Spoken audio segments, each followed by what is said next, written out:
It's a very good evening. It's 5:35 p.m. It's Tuesday night, which means one thing and one thing only, and the N5 show is live. I'm Smuggsy, and I'm Jim.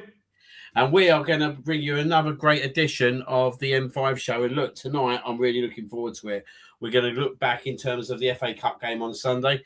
We're going to even deep dive further in terms of the Brentford game last Thursday. We got a big game on Sunday against Tottenham Hotspurs in the North London derby. But before that, tomorrow night, we have Wolverhampton away. So loads to digest, loads to discuss. But before I do that, I want to say a very good evening to Jim. And how are you doing, mate?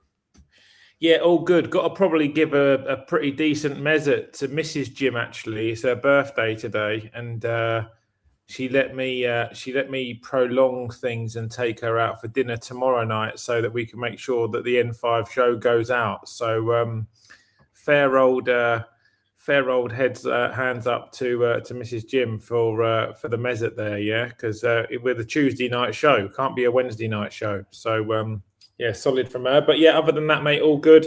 All is well here. Getting a bit toastier as the spring and summer kicks in, but no grumbles at all, mate.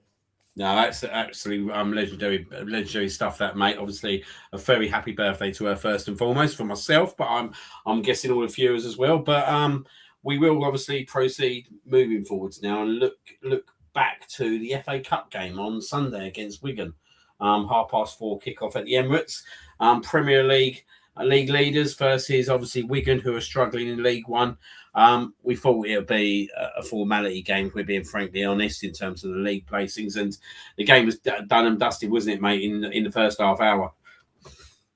Yeah, I thought so. I thought they came out of the blocks really well, Arsenal. They played with intent. They had home crowd advantage as well. He went quite strong, Mikel, but there was obviously, it's a big squad, right? So there was an opportunity there to field a lot of the fringe players who've probably been clucking for minutes, and there was a couple of really noticeable performances actually that I was really impressed with. Yeah, as I said, I've kind of got to believe that we're always going to start a pretty strong team where we play at the moment, and that's just because, let's be frankly honest here, our squad is so strong that when you start looking at our second team, it'll probably give like most of the Premier League sides a good game. Do you know what I mean? In terms of any kind of clash that you put out towards them. So any team that we do put out is a good team. But I suppose the one interesting factor about Sunday, Jim, and obviously weren't a good thing at the time in terms of obviously Calafiori getting injured, but it was a weird situation, wasn't it? Because I didn't realise until I got a message from you, if I'm being frankly honest. And I'm sitting there thinking, well, who's gone left back then? And then obviously I've seen Lewis Skelly's been pushed back from midfield in defence. And then Bukayo Saka got the number 10 role. Yeah, it was a funny one, really, because I think everybody was probably hoping that we were going to see Miles in the midfield or in the left eight and see him in his probably most natural position, where he kind of came through the academy side and graduated as part of a midfield triplet. And just probably due to workload and injuries and such the like, that opportunity had presented itself against opposition where Mikel was happy to do it. I mean, all of his kind of cards have landed face up, right? Ethan's at Marseille, Rice and Zubimendi need minutes, Merino and Havertz are injured, Odegaard's injured. It's kind of like, all your Christmases that come at once, right? And then how's your luck for Miles? 20 minutes before kickoff, he's going through his warm-up and prepping himself for how he's probably going to, foresee the game in the midfield, what that's going to entail, doing all the tactical work with all of the management team. And we have another warm-up injury, which I just cannot understand as to how these keep happening. I can't think of another team, mate, that have had warm-up injuries that I can remember for God knows how long. I think that's our third one this season with three different players as well, Saka, Saliba and Calafiori now. But Calafiori might have done it twice. I even remember seasons gone past. Do you remember when Emil Smith-Rowe got injured in the warm down after a game? So I'm not sure how we keep having these injuries in training or outside of matches, mate, if I'm being completely honest. But anyway, he has to reboot himself, do a quick workover. I mean, it's testament to these professionals, mate, as young as they are, or as professional athletes, how much actual information they have to retain. Because you think about the processes that go in, and Mikel's a coach who we know loves to coach on data and information. To be able to retain all of the information as to how to be a left back and a midfielder, Miles must be an encyclopedia of football knowledge. I mean, really, genuinely. So, yeah, very, very impressive. Now we slotted back into a back four. And then Saka coming into a 10 was probably like the second best scenario you could think of on, this is new, this is exciting. I wonder how this one's going to play out. And I thought for the 45 minutes Saka played there, I thought he was phenomenal, mate. I really did. Yeah, it was good to see him. I was disappointed for Lewis, like as you said, because I wanted to see him in the left midfield 8 as well. But hopefully, we'll see that at some point in the future in terms of obviously him playing there. But really, really good to see Bukayo play there and show the kind of attributes that he can kind of contribute in terms of that role. And look, we know we've got a lot of injuries there at the moment. Some positive news come out today in terms of Havertz could be fit for the North London derby, which is absolutely brilliant news if that kind of materialises. Obviously Odegaard as well, limping out at Brentford as obviously a blow. But the thing I do want to discuss with you as well is obviously Eze playing in that number 8 role on Sunday. Look, I know me and you had a lot of discussions, and I've got a bit irate, if I'm being totally honest, in the last week in terms of the way I'd call it a slander as such, in terms of like the grief that Eze's got. Look, I know he's gone through a flat spell. He does need to do better, absolutely, 100%. And I don't think the manager's helped with that at times, if I'm being totally honest, especially over the Christmas period. And look, he didn't come on for 5 games. And when you pay 65 million for a player, the fans are not going to understand it, if we're being totally honest. I don't understand it. But I felt we see Eze showing what he can contribute. And before anyone does come back to me and go, well, look, it's only Wigan, I totally appreciate that. And I totally respect that. But my kind of throwback to that was, this is the same guy that did the same exact thing against big teams like Bayern Munich and Manchester City early on in the season. Spurs. And the hat-trick against Spurs, Yeah. Like, this is a player who has done it against the bigger teams. So I think this game against Wigan was the ideal game for Eze on Sunday. And I'm hoping, obviously, that performance will put a lot of confidence into him moving forward for the rest of the season. But fans giving up on a player, like, you give your heads a wobble. Do you know what I mean? Like, this is a very, very, very talented guy that's being asked to play a totally different role to what he's ever expected, playing in the Crystal Palace team, where the whole team was kind of built around him, if we're being totally honest. So I was really, really pleased with that on Sunday, mate. And I've got to be honest, I'm quite interested to see what your kind of thoughts are, because I know you're a big fan of his. I know you think that he will do well. And was you as pleased as me in terms of his performance? Yeah, I mean, just to come back to this point around fans, because it's something that really, really grains at me, and probably something more as to why, with a background and a kind of partial history being involved in football, as an investor into an academy and in a football agency, albeit on a minor level, but and also having a lot of friends in football, the reason why I kind of retain a fairly kind of 50% behind the shadows mindset towards these things is because I just cannot resonate with social media based football fans who have just the most impatient, signaling opinions upon how much they can flip and flop on an individual based on a narrative that's spread around other media outlets or a fan TV or someone's performance every 3 days on 60 to 90 minutes on the pitch. You have to look at things so much more agnostically than just match by match by match. If you look at someone's career, even the very best to ever have played the game would have had average games or games where their manager requires them to play a very different role. You look at the two roles of the strikers in the first half. Gabriel Jesus was pretty much given an entirely free role, and Arsenal were playing completely free-flowing football where, all three of the midfielders were able to move the ball quickly on the half turn between the lines. And then Gyökeres comes on at half time and Arteta sort of says, we've won this game now, it's 4-0, just retreat into like zone one, like keep all of your energy in the tank and just sort of see the game out. And, it becomes a very, very different game of two halves. So it's a like, with this sort of narrative, again, I kind of mentioned it when we went into a bit more detail on Gyökeres, if you remember, about living in the hotel, understanding a new climate, no pre-season, he's involved in a legal embargo around his agent, who was held to ransom over part of a fees over Gyökeres' transfer from Sporting to Arsenal. All these people have personal lives and have real situations going on. And, with Eza, this... he was exposed defensively in that Aston Villa game. We saw how Matty Cash got the running of him and ended up scoring. And at that exact moment, Mikel was quite unhappy about that, as any manager would be who conceded against great opposition. That's just completely normal. No one was probably more distraught in that very moment than Eze, who kind of went to the floor, kind of holding his head, saying, bloody hell, I've let someone get one up on me here.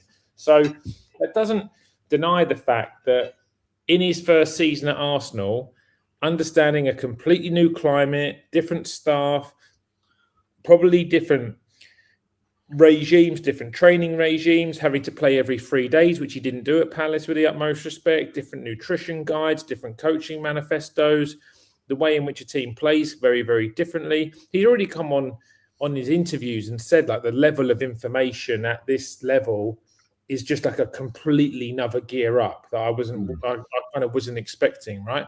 So, and also, Smugs, when we were growing up and players joined clubs, we didn't really get any information other than like the 2 free papers that you'd get in London, Metro and Standard or whatever it was in the evening, yeah. And then if you bought a newspaper, teletext, little bit on Google if you had a search around. And then you kind of relied on the analysis on Saturday evening on Match of the Day to kind of get a bit of a ex-player opinion or whoever it may be.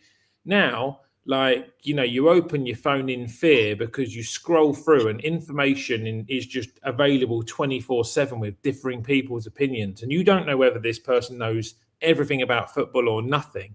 But narratives are just coming out around everything. And the one that's just kind of infuriated me, and my point being on Eze that you've just had to make the point is everyone was getting on top of him because he wasn't playing for a while. And, the whole let it all work out song and has now changed to I'm not sure it did work out, and everyone's kind of a play on words. And now all of a sudden it's like he goes in, comes on. Everyone says he needs to have a really good response from the Brentford game. He has a phenomenal 45 minutes where he just cuts Wigan in half with a couple of really, really, really incredible pieces of skill. One right foot assist, one left foot assist. The first assist for Madueke, by the way, is just a disgusting piece of like technical level football. Like chops it around the guy, see you later, drop shoulder, no look pass, inch perfect into Madueke's path. And my opinion is, yes, we're going to a first division side. Then why have you got to add all this? They haven't got a manager at the moment. They've got an interim manager. They're a weaker side, blah, blah, blah. It's like, well, they're still a professional football club. These players are playing one of their biggest games of their season, and you still have to be able to deliver the credentials in that split-second moment where you apply that little bit of quality to be able to go and cut them open to create the first goal. You've seen Mansfield get past teams significantly higher than them. If you're not on your game, a professional club can still beat another professional club. It's not FIFA. It's not a guaranteed win. You still have to get the job done. And our whole narrative when we were building the squad out in the summer and we were adding new people was purely on the bravado that we never really had issues against the big six. Mikel had worked out how to play against the Cities and the Chelseas and the Liverpools. And we, what did we go? 23, 24 games, Smugs, about losing one of them, right? Yeah. Our issue was always coming against lower opposition who would set up in an incredibly tough defensive structure, and they would try and bore us out the game and catch us basically waning. And that is where the big improvement has come this season, really.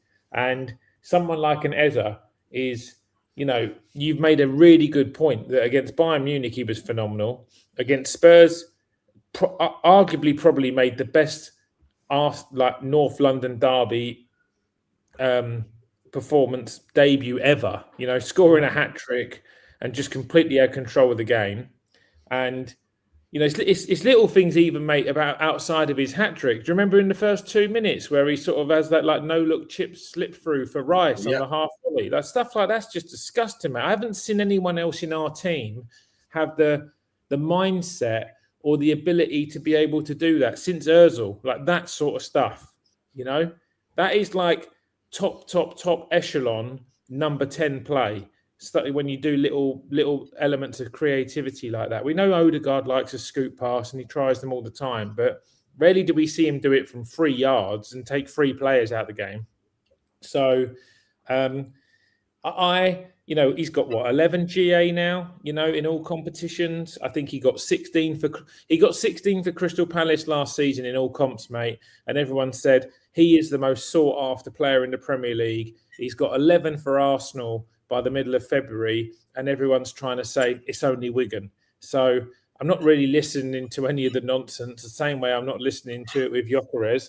And the only one that they're not having a dig at, who they've got no expectations of, might just be turning out to be one of the best low-key signings or low-budget signings I think I've ever seen, which is sort of Christian Norgard. So I'm not sure if there's any other bits you want to cover off on Eze, but I want to talk about this guy for sure.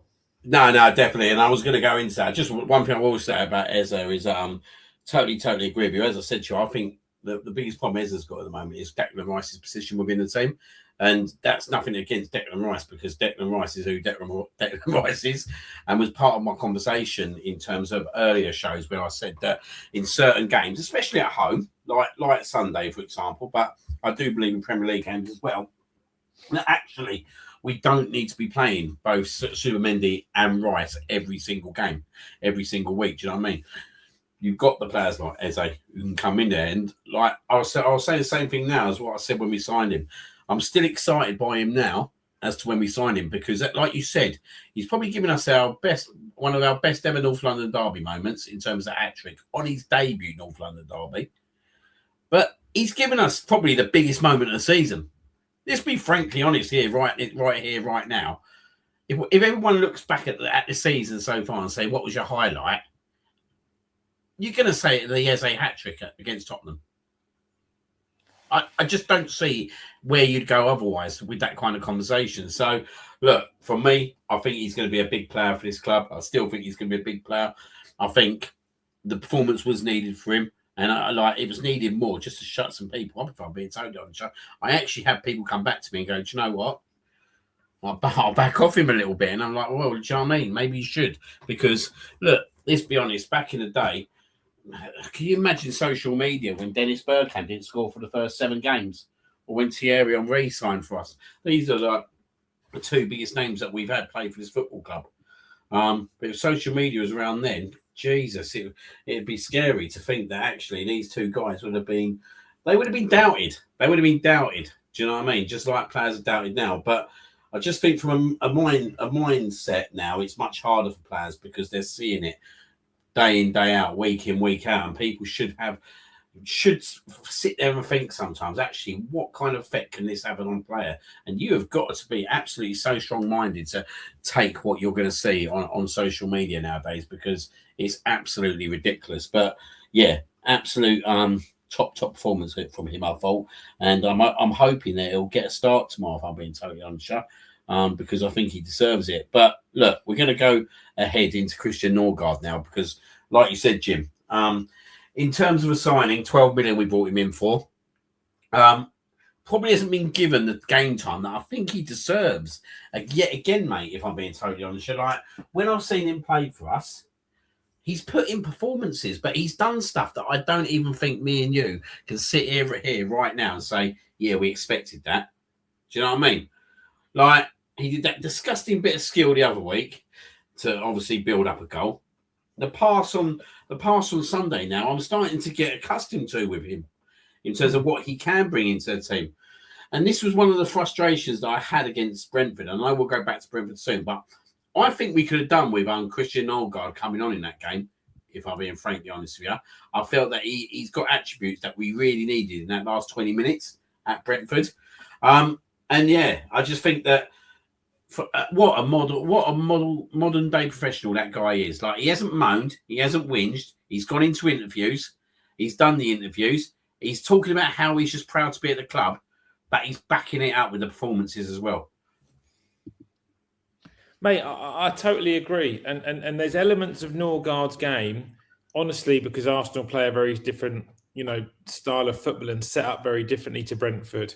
And I guess you watch players with slightly different expectations and in different lights. And, he was a player that I think we believe was more of a jewel breaker, very, very good aerially, good leader, and don't really remember at Brentford being like a ball playing six. Thought he was someone who was very good for nicking a goal or, from again aerially, probably most dominantly, and was just going to provide, probably like a good bit of cover in the smaller games or early stages of cup games for Zubimendi and Rice to be able to balance minutes. And you just made a mention to the point. I think you're probably referring to the flick in the Champions League game where he pops the ball round the corner, and then he come on in another game. Well, I saw him in Inter Milan, and I thought, yeah, this guy's distribution's actually pretty top. And then obviously he plays the first half of the Wigan game, and mate, I was so impressed. I think I put a tweet out saying, "Is Christian Norgard low key Peyton Manning?" This guy was like full on quarterbacking this kind of attacking trouncing of Wigan. And mate, he was just spraying balls wide. He was playing on the half turn. He distributed the ball with guile and pace, like through the lines, and broke the first line of defence. Got it into Eze early on the half turn, which is exactly where he wants to be able to receive the ball to create and basically create mischief. And it's not so much the dueling element of his game and the breaking up of play, because there was a level of expectation that that's what we brought him in for.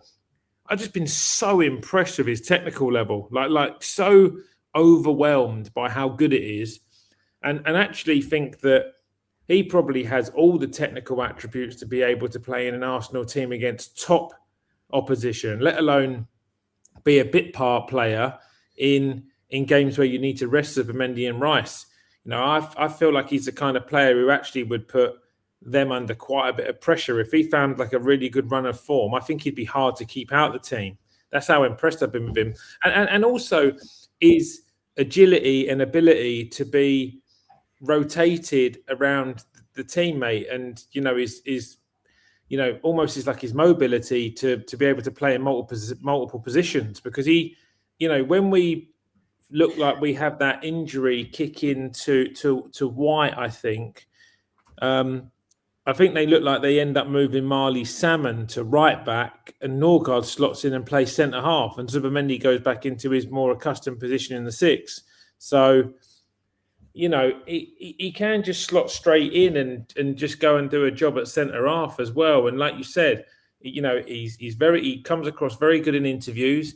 He looks like the absolute ideal teacher's pet almost, but squad player for someone like Arteta to be able to bounce off and utilise how diverse he is. And he seems to be doing it all in the manifesto of enjoying it instead of kind of being one of those people who's knocking on the gaffer's door and saying, "Come on, gaffer, I really need to get on the pitch, mate. I need minutes." This is like, for him, it's not the me show. He's there just to contribute to the team. And I think when he said in his interview at the start, everyone thought he was a bit keen how overjoyed he was and what a privilege it was to sign for Arsenal. But to give him his dues, he kind of plays football as if that is genuinely what he meant. And he looks like it's just been an absolute privilege for him at the end of his career to get a deal like this, where he's playing for a really big club and he's taking every opportunity that gets given to him.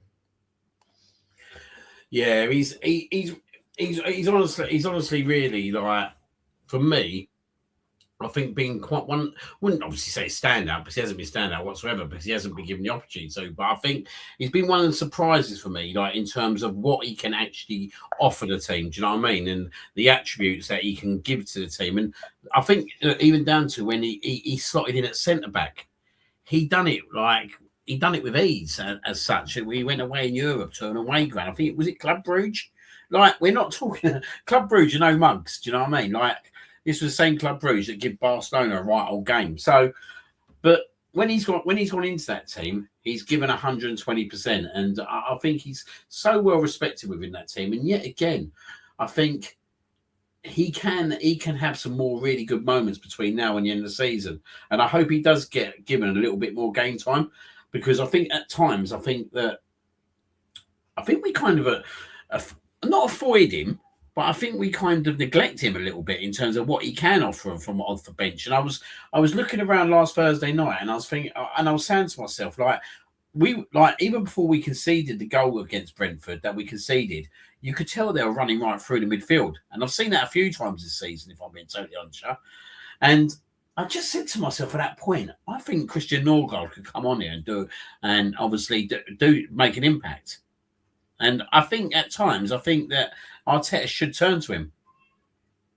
I totally agree. I think there's been probably situations where he should have been utilised more when we're trying to see games out, and definitely would have added a lot of value into on the pitch in certain situations. I agree with you, mate, completely. I think he's been a really, really, really useful squad player, and has taken the job on with consummate ease, and hasn't looked remotely like he's not up to the standards that this football club demands. So I've just been so impressed with him, and I thought it was very rightly fitting that on Sunday he was the man of the match. Yeah, no, right, I totally agree. Just obviously looking into that game a little bit more. I know obviously Gabriel Jesus frustrated you throughout that first half. I felt that he gave the ball away, like you were talking on a number of occasions. But obviously with that absolute great goal that he did score.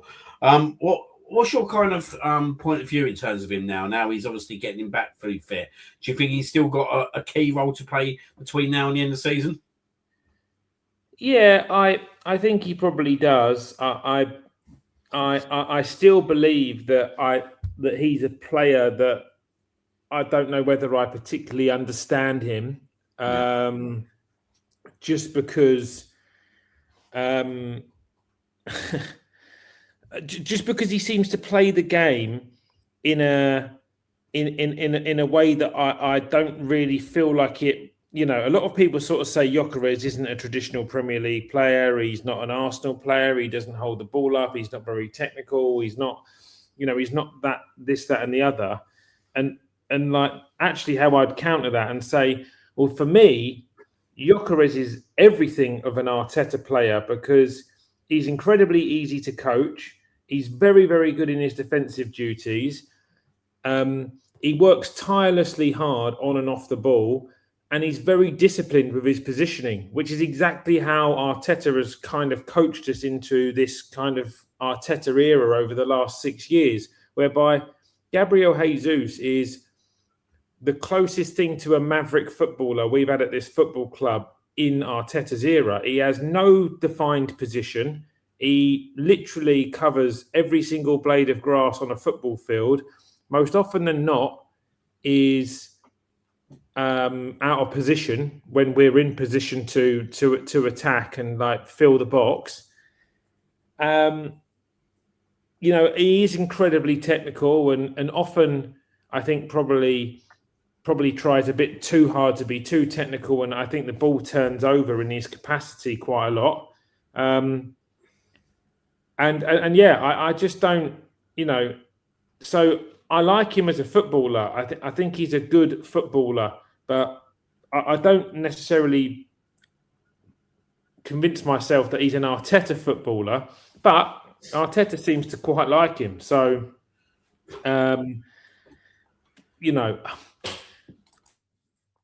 for me, I still think we win more games with Gyökeres in the 9 than we do with Jesus. I just think Gyökeres will occupy more positions over a period of time that will mean that he is in the positions we need him to be, the way that Arteta sets us up to score more goals. I'm just sort of sure of it. But and I think he does more duties on and off the ball, and I think he is a more predatory finisher than Jesus. I still believe that Jesus flounces a little bit in possession. I mean, look, mate, the reason I was messaging you about it is probably because I've got this kind of Gyökeres Defence League thing going on. But I think he does a number of things within a game, Jesus, where he doesn't get near the kind of social media outrage, because the way in which the social media against Gyökeres has kind of started, and now once they start, they double down. And, he continuously gets caught offside, even though I always think he's in our own half. So I don't understand how that works. And, he floundered a chance from 3 or 4 yards out.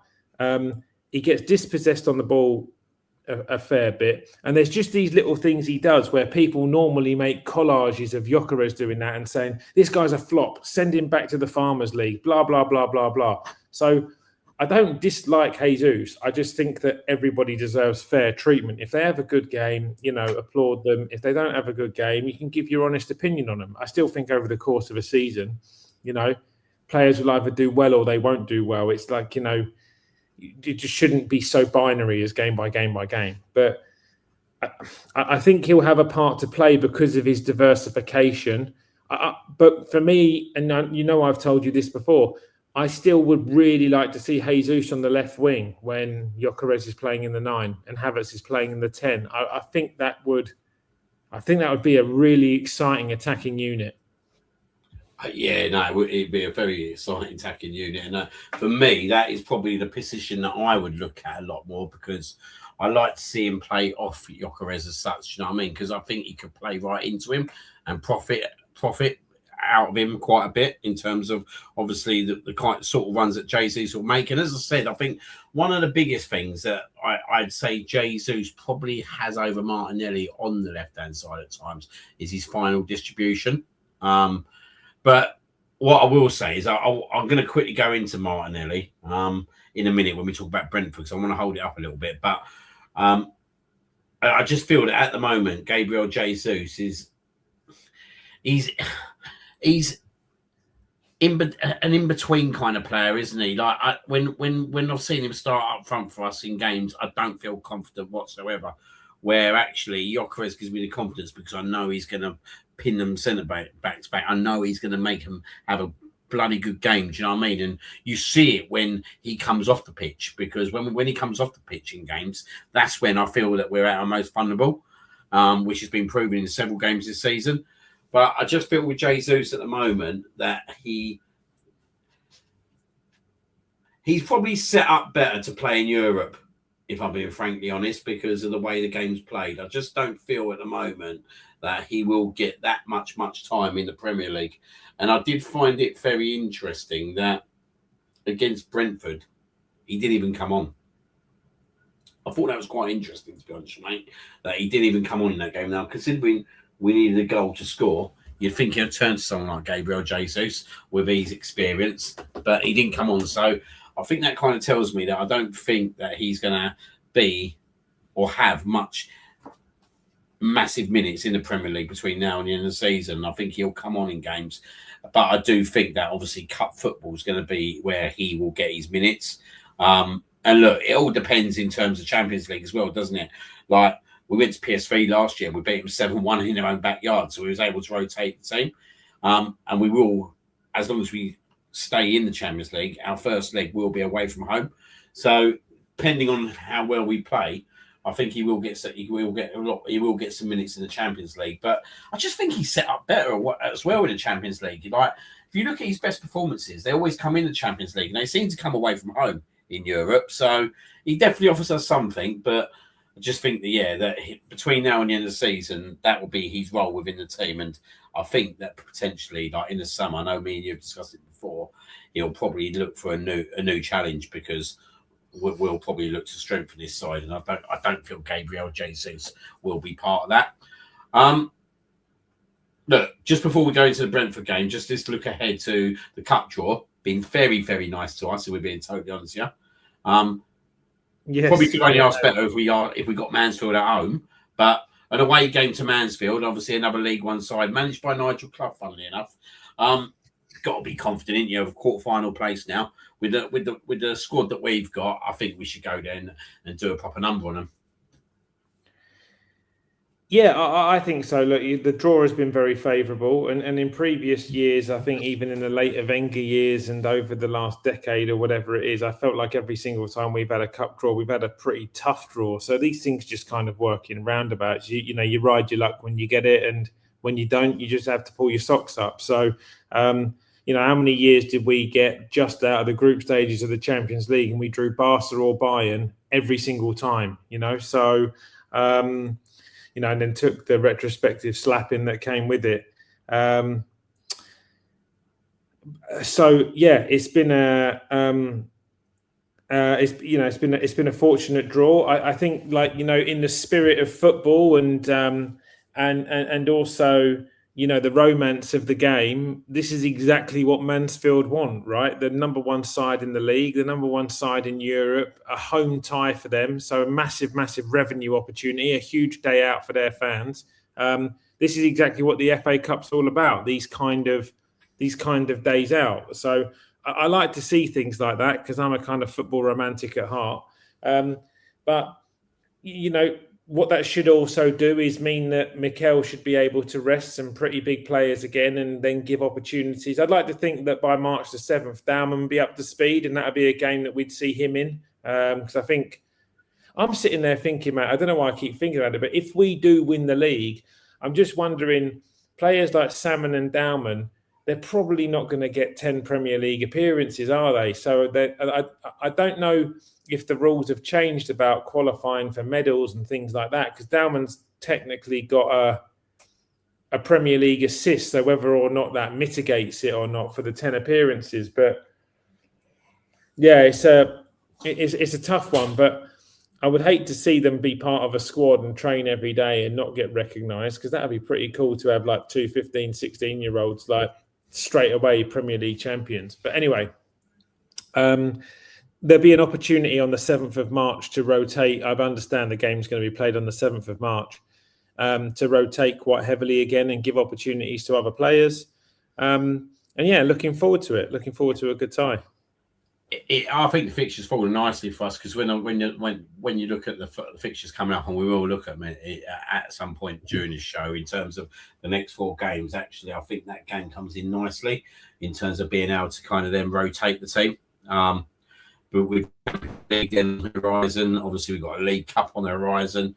I know we've got another league game after that game against Everton at home. So I think it's a nice fixture, because when you look at the other side of it, and our counterparts, Manchester City, they've got an away game against Newcastle in the FA Cup. And if I'm being totally honest with you, mate, that is the last fixture that one of the last fixtures that I would have wanted going into a 5th round cup draw is Newcastle away at St James's Park, when you probably expect that to be under the lights as well. Well, that's the only giant basher, isn't there, on the fixture list? Other than that, I was looking for Liverpool, looking for Chelsea, seeing if they've got tough tasks, and both of them look like they've got quite winnable fixtures. So it still looks like there's going to be, 4 pretty big teams in the tournament at the very least after the next round. Then when we get into like the business end of the competition, but if you want to win these things, you've got to be able to beat everybody. Whether you get drawn against them or not, you've got to be prepared to. Not an ideal fixture for City, but such is life. So just kind of move on. We can only do what's in front of us. Looking forward to that one. And there's quite a lot of football before that, Smuggs, I think. Yeah, there is a lot of football before that. And look, we're going to go back into the Brentford game in terms of the 1-1 draw. Pretty disappointing, especially the last 20 minutes for me. I I've got to be honest with you, I don't think I've been that angry after a game for I say a while because I was angry after Manchester United, but there was something different that hit me with this game because I just felt that once we scored that goal, we should have got the second straight after, if we're being frankly honest. Obviously, Declan Rice pulled that ball square and he didn't make Gyökeres, and if that goes in, it's game over. And then there were just certain aspects in terms of players not releasing the ball quick enough, which we've seen in the past, which I've discussed about. One being obviously the skipper. That just really, really kind of disappointed me on the night. And then rest assured, they go down the other end. Obviously, very, very good, by the way, Brentford in that last 25 minutes. So I absolutely threw the kitchen sink at us, if we're being totally on the show. They score from, obviously, what's their absolute weapon, the throw-in. You wouldn't mind that geezer taking your throw-ins, would you? Let's be honest. But yeah, very, very disappointing.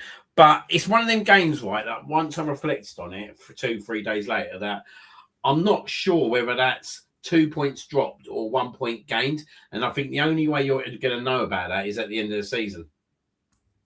Yeah, look, it's a good way of looking at it. Look, Brentford away is no easy task. And, you know, the expectation of fans, again, is that if we go into every game and we don't win it, they're disappointed. You know, it's just you need to humble yourselves because it's just not that straightforward football. You know, we've played 40 games of football this season already and lost 3. So, you know, as kind of wins and draws go, we're on a pretty good run. That being said, you know, for me, the result is somewhat secondary normally to the performance. And I don't mind losing games of football. I mean, I don't like it, but I mind less if I think everybody leaves everything out there and we've equally thrown said kitchen sinkers to break the opposition down and it just hasn't transpired on the night. And every time I feel like we've dropped points this season, it has really felt handbrakey to me in the way in which we've set up for the game. I thought we dropped points against City and we were very fragile and reserved. We dropped points against Liverpool at the start of the season and then again, and we were very fragile in both those games.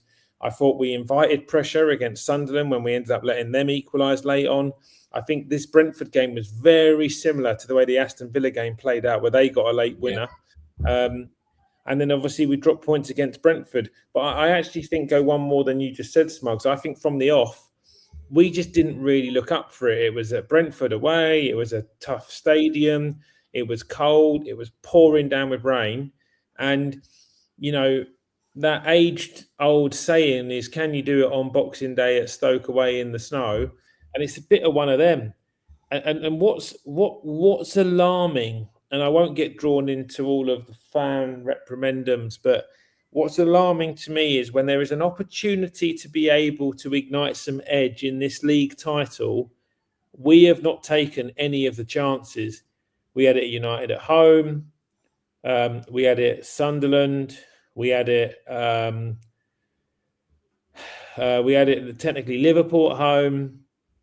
And then obviously we've had it at Brentford again to go and, you know, what we knew before that game, even though that City had quite convincingly won against Fulham, was if we beat Brentford away and Wolves away, we will be 9 points clear. Yes, they'll have a game in hand, but they'll still have to look up the table and see 9 points deficit. And that can put a different kind of pressure on. You know, Martin Keown now, tell you what, bless him, he deserves a medal if we win the Premier League at the end. He will not shy away from defending Arsenal with every last breath in his lungs. But that being said, the performance just wasn't good enough on the night. The first 40 minutes, mate, we were so flat. I mean, I looked at the data afterwards. Another game. Gyökeres played 93 minutes, 0.00 XG. Utterly appalling. You know, and I don't think it's not necessarily because he wasn't making the runs, because I thought I saw a number of occasions where he did. And I actually thought he played quite well in that game. He pinned both their centre-halves. He was in a right physical battle. He laid the ball off, you know, half the time that Reyes just punted it up to him. One thing I noticed, mate, that when they ask him to do this, neither of the wingers are nearby trying to really get a run off. And the only time that someone gets a run off where they've asked him to hold the ball up was Timber. in the 93rd minute, and he scoops it around the corner, and we should have scored and nicked it, and that would have been a bit of a shithouse kind of smash and grab 3 points, but nonetheless, it could have been the difference. But I just thought from our output, from an effort perspective, it was just a really poor game. I've said this to you offline, and I'm gonna just chance my arm at it and say it on the pod. I think Timber has been poor for over a month. I don't think he's been very good for probably nearly 2 months. Doesn't mean he's been bad. I just think he's been distinctively average by his own incredibly high standards for the last 4 to 8 weeks. And if he was completely fit, I think it would have been a perfect opportunity to have given a run in the side to Ben White, because I think he gives us an entirely different attacking output than Timber. He goes beyond his fullback. I think probably technically on the ball, he's a bit sounder than Timber. And, you know, he just does a lot of running that basically gives a lot of the other players a significant amount of space. You know how I feel about Ben White. I'm a big fan of his. But I think Timber positionally comes infield, drags a defender with him, over-convolutes the right-hand side, and we really struggle to then create in that right pocket, which we didn't really see on Sunday. And when Saka stopped into the 10 and Madueke was there, the two of them had a lot of very, very nice moments together. And then Ben White obviously went beyond Madueke and dragged the fullback out. And Saka and Madueke were quite lethal together actually in that first 45 minutes. So I don't think it can ever be unnoticed by the work that a fullback can do in that situation to allow a winger and a number 10 to cook. I thought Rice and Zubimendi were really flat in the first half. I thought Zubimendi generally was quite poor. I thought Rice came into his own in the second half when he had to defend for his life. But I think from a distribution perspective, our midfield was really, really poor. I don't for the life of me understand why they dragged Eze out at half time. But from watching Eze's performance, I thought he kind of almost hid between the lines a little bit, between the defence and the midfield, and kind of almost made it as if it was difficult to get the ball into him. He didn't really look up for it, if I'm being honest. I think he might have been carrying a bit of pressure going into that game.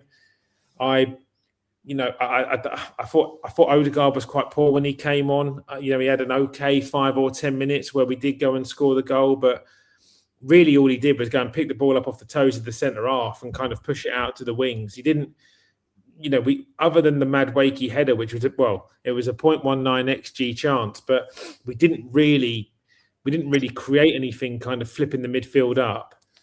And then, mate, just coming onto it, like the most frustrating thing for me, which I think has been a dynamic change from the start of the season, actually, when everyone was sort of starting to talk to us about this defence is going to break Chelsea's Terry and Cavalier record.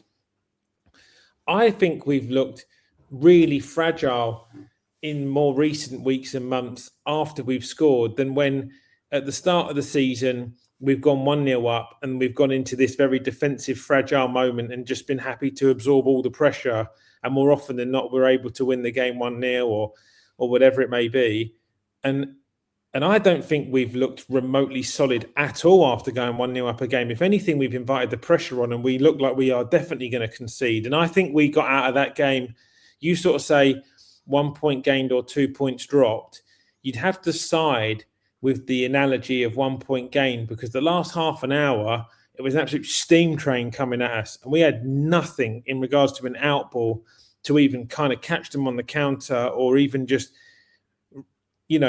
take some pressure off the back five for a moment. We just hoofed the ball into space, hoped that Gyökeres could go and, create something out of absolutely nothing without any support runners around him. And the ball just kept coming and coming and coming and coming. And I still, I believe this Arsenal team is different to ones of the past, but I still worry that teams that win titles don't play football like that. It's an interesting one when you say that, because I was having a conversation today with a mate who's a Manchester United fan. He's quite a level-headed one, to be fair. And one of the things that I said to him was that I can't believe that will go through the whole season without an absolute statement victory and win the league. Like, no team's done that ever in the past. I look at this Man City game, and in my opinion, we need to go there. And I don't think we even need to go there and draw the game. Do you know what I mean? We just need to go there and beat them. Do you know what I mean? End it. Period. And make that statement performance, because we've had so many opportunities to do that this year. And let's be frankly honest, we haven't put in the statement performance. And this is why there's a lot of people that are sitting there saying that Arsenal bottle it, Arsenal do this, Arsenal do that. Look, everyone has their own opinion. But at the end of the day, the only way we're going to find out is in the future, whether that happens or not. But this set of players needs a massive statement victory. And look, the Bayern Munich performance was good. Don't get me wrong, but it's a Champions League group game. There ain't no return leg. There ain't no this. There ain't no that. You know what I mean? It was a good performance. It was a good result. But I just feel that when we've had the opportunity this year to go and make a statement, we haven't done it whatsoever. We all thought we was going to go to Liverpool at the start of the season and do it. And I thought we put in a really subdued performance that day. And I'll back up what I say now, that actually we went there and respected them way too much, considering what you see other teams that have gone there and done this year. We had the opportunity with Liverpool at home, and we put on an absolutely dire performance, in my opinion, especially in that second half. I've never seen an Arsenal team play like that. So that last sentence you said there, Jim, really kind of sticks with me, because I think this set of players needs to go out there and put in that big performance, that statement performance at some point this season. And I think I might have said on last week's show, I said on something I was on, that actually, it'd be nice to beat Tottenham, but for me, West Ham are going to Tottenham winning there. Do you know what I mean? Newcastle going to Tottenham and winning there. We should expect to go to Tottenham and win there at the moment. We're top of the league. If teams that are like West Ham, Newcastle, and look, there's a lot more teams than just them two that have gone there winning there. Is that a statement performance for me? Not at all. Not at all. It's a performance that's saying, we're in the title race, but we need to go to Man City and beat Man City at Man City. Do you know what I mean? I think that's the only way we're gonna get over this barrier, in my opinion. I just feel that, and there's a lot of people saying that they feel the League Cup final is the defining point of the season. I don't agree with it whatsoever. I really, really don't agree with it. I don't think it matters what happens in the League Cup final, apart from that someone will lift some silverware.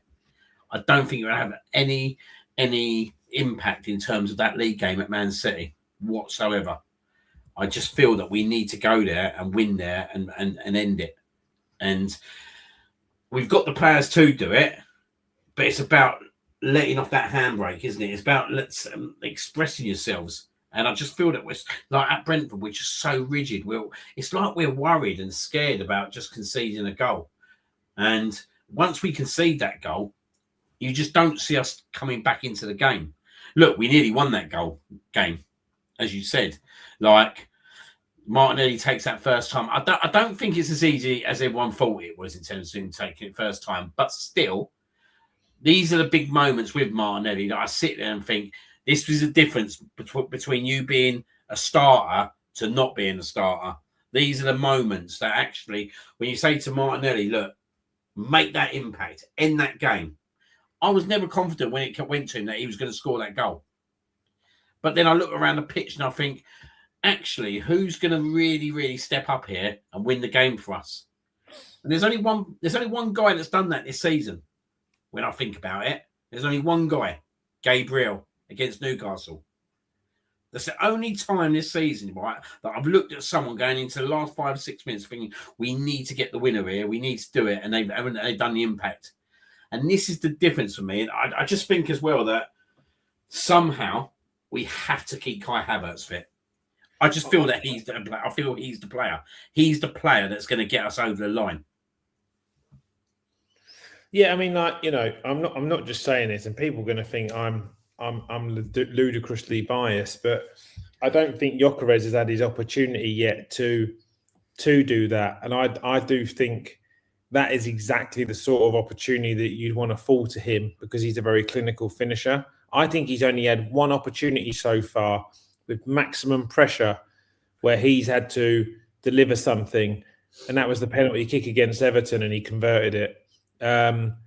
Other than that, I don't think he's been in a situation where he has floundered in the dying embers of a game where he needs to stand up and deliver some quality. But I do think we've signed him purely because of his predatory instincts. And if those chances do fall to him, I think it's a different matter.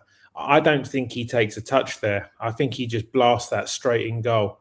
And I think the touch actually kills Martinelli, because if you actually watch that in slow-mo, Kelleher actually is sliding past the ball. And if he takes that touch, he should actually just take one more touch and it's a tap-in.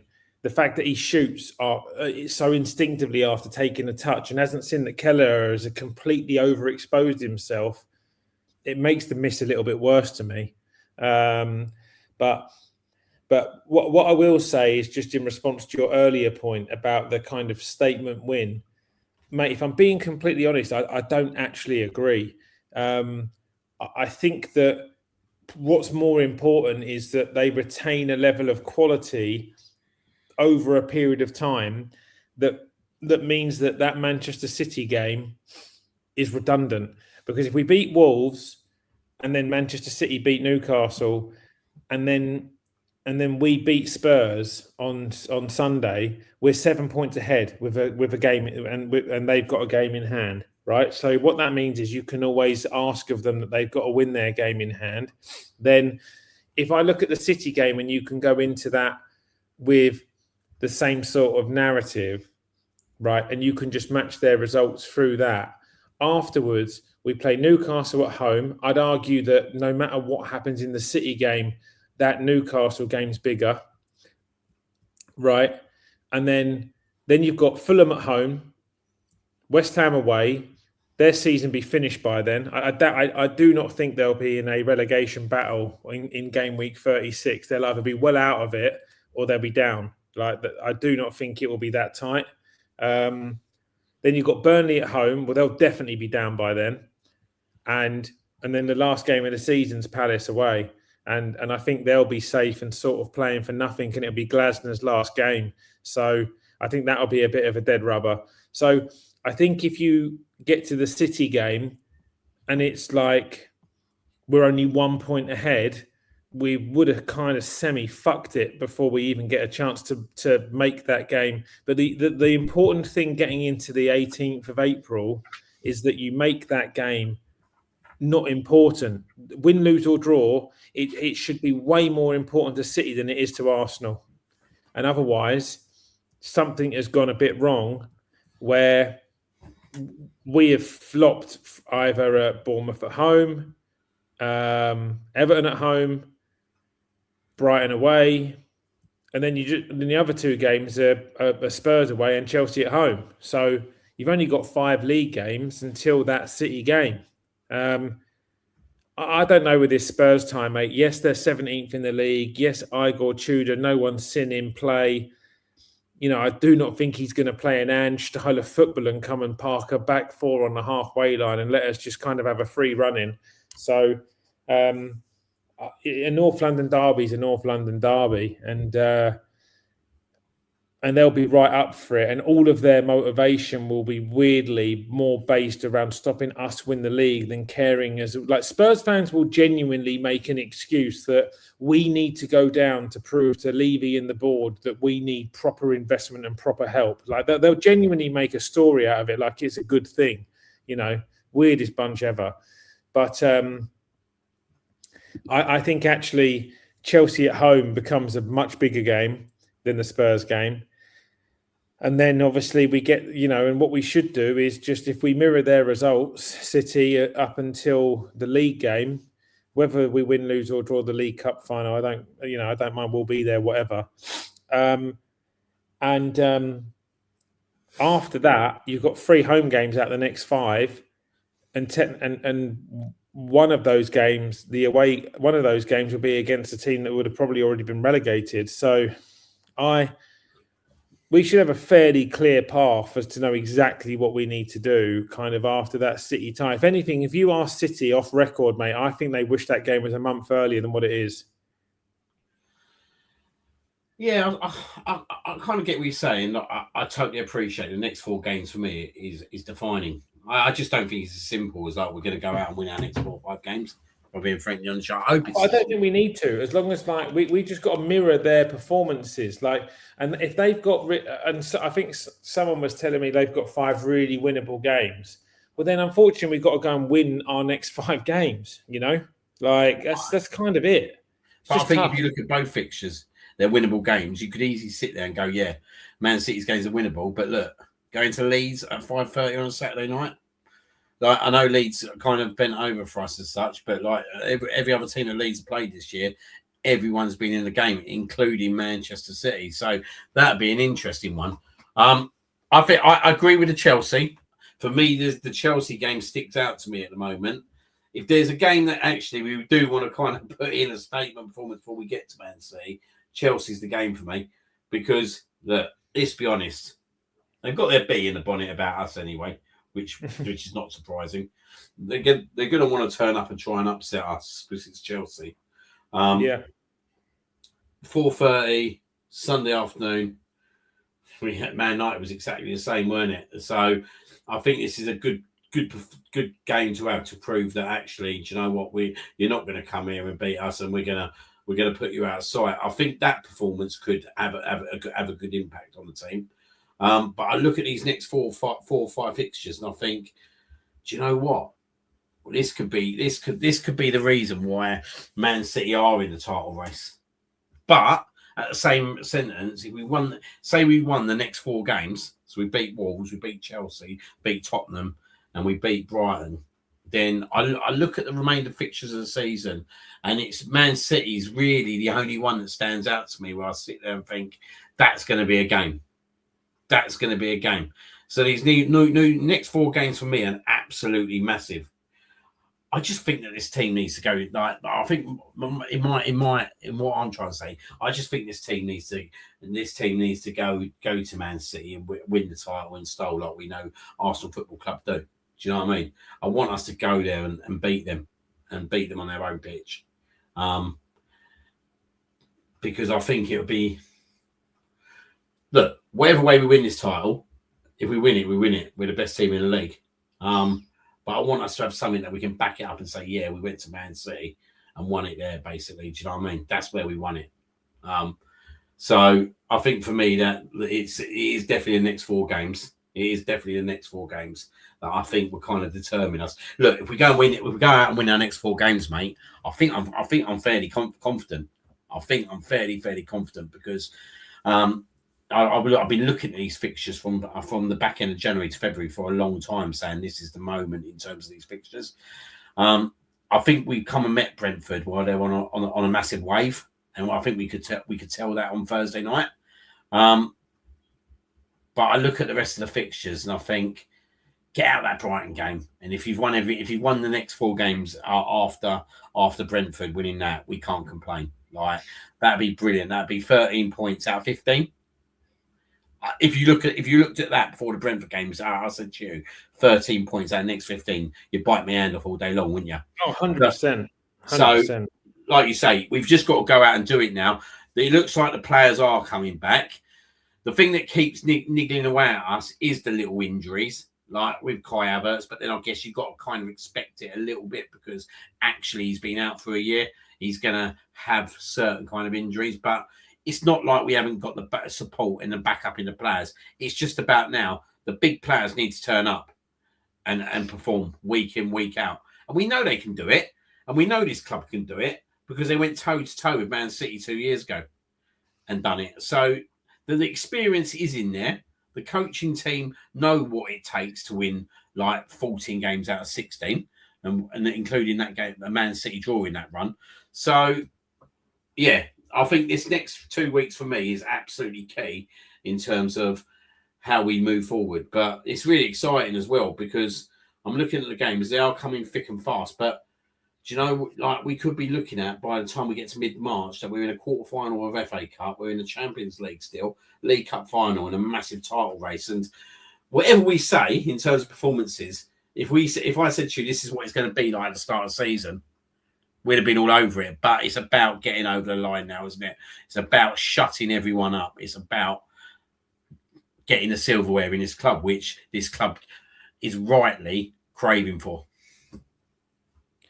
Yeah, exactly. And you just made a valid point again, which I thought was, I don't know if it was valid. I thought it was maybe somewhat controversial because you sort of said we've gone toe to toe with them, before, and like we haven't necessarily gone toe to toe with them because we've fallen over at this sort of hurdle before. I do think that this squad is different. I just really do. I think there's so much quality in it. But you've made a point to me offline before, and I thought I've given you about an hour to mention it, and you haven't so far. But about the defining factor in this situation, mate, will be whether or not Arteta will just kind of let the handbrake go and let this team play. And it's really odd because we keep seeing flashes, bearing in mind we're sort of reviewing 2 games a week when we're doing our pod on a Tuesday.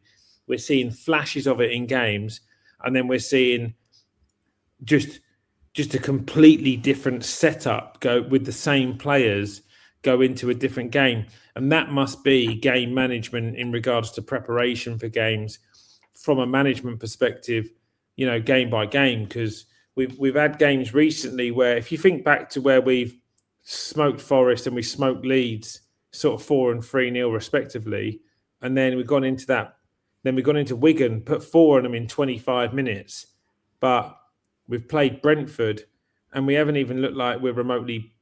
I know you could kind of submissively sort of turn around and say it doesn't really feel like we've gone there to win, because we just didn't create anything. And none of the creative players were kind of fell foul of, they tried to break the lines. Just the Brentford centre-halves just had a great game.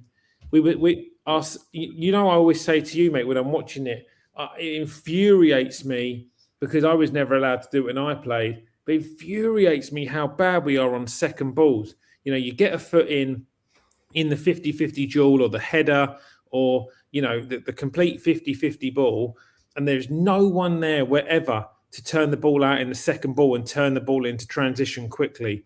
We lost the second ball countlessly over and over and over again against Brentford. And there was nothing throughout the game where you turn around and think, God, you know what, we've got to pick these second balls up.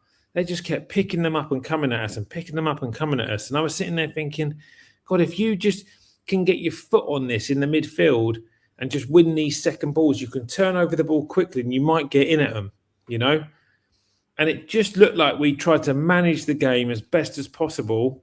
And it's almost like it had been earmarked on a whiteboard before the game that a point away here is fine. It's just a good result. And I don't think that mandate of just sort of like saying, this is the opposition, this is the objective for today, we need to probably go here and a point will be good enough. I really don't think that that's good enough. I feel like we have to go and force Man City to make a mistake so you have a buffer where you can then go back into a management style of football where you can kind of go into these games and say, this is the standard. If you get anything better, great, but you can't get this. Because I just think they're just that bit too close to us now, where basically the gap is 4 points. Do you think the title's going to be won or lost at Man City? No, I don't. I really don't. Cool. Looking ahead to the Wolves game on tomorrow night.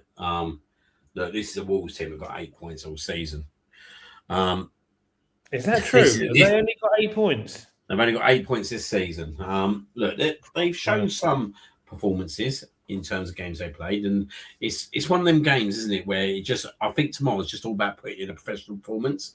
We should win the game tomorrow, but you got to go there and yet again do it. It's going to be a night game, but one thing that we have done is played really well at Wolves over the years, so we've always gone there and picked up points.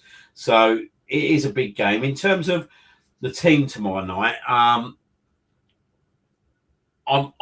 guessing Eze's going to start again because I'm looking at the team and thinking, actually, Odegaard's not going to be there. Havertz are looking at the weekend potentially, so he should get another start. You'd like to think Gyökeres will be back up front, of course, because he sat out the weekend and obviously come on at half time. It'd be interesting what he kind of does with Saka, won't it, tomorrow night? Because Maduaki's obviously come in and had a really, really good impact over the last few weeks and got quite a few goal contributions, which has been really positive. So, do you feel that Saka will start tomorrow night? And if he does, where do you think he'll start? Well, he pulled him off at half time, which kind of maybe felt like he had him in the match day squad and he wasn't quite prepared to give him that many minutes, or he's, you know, or maybe he's not quite match sharp or match fit enough just yet. You know, he's had another few days of training and, you know, an opportunity to get fitter and sharper and get himself ready for tomorrow night. But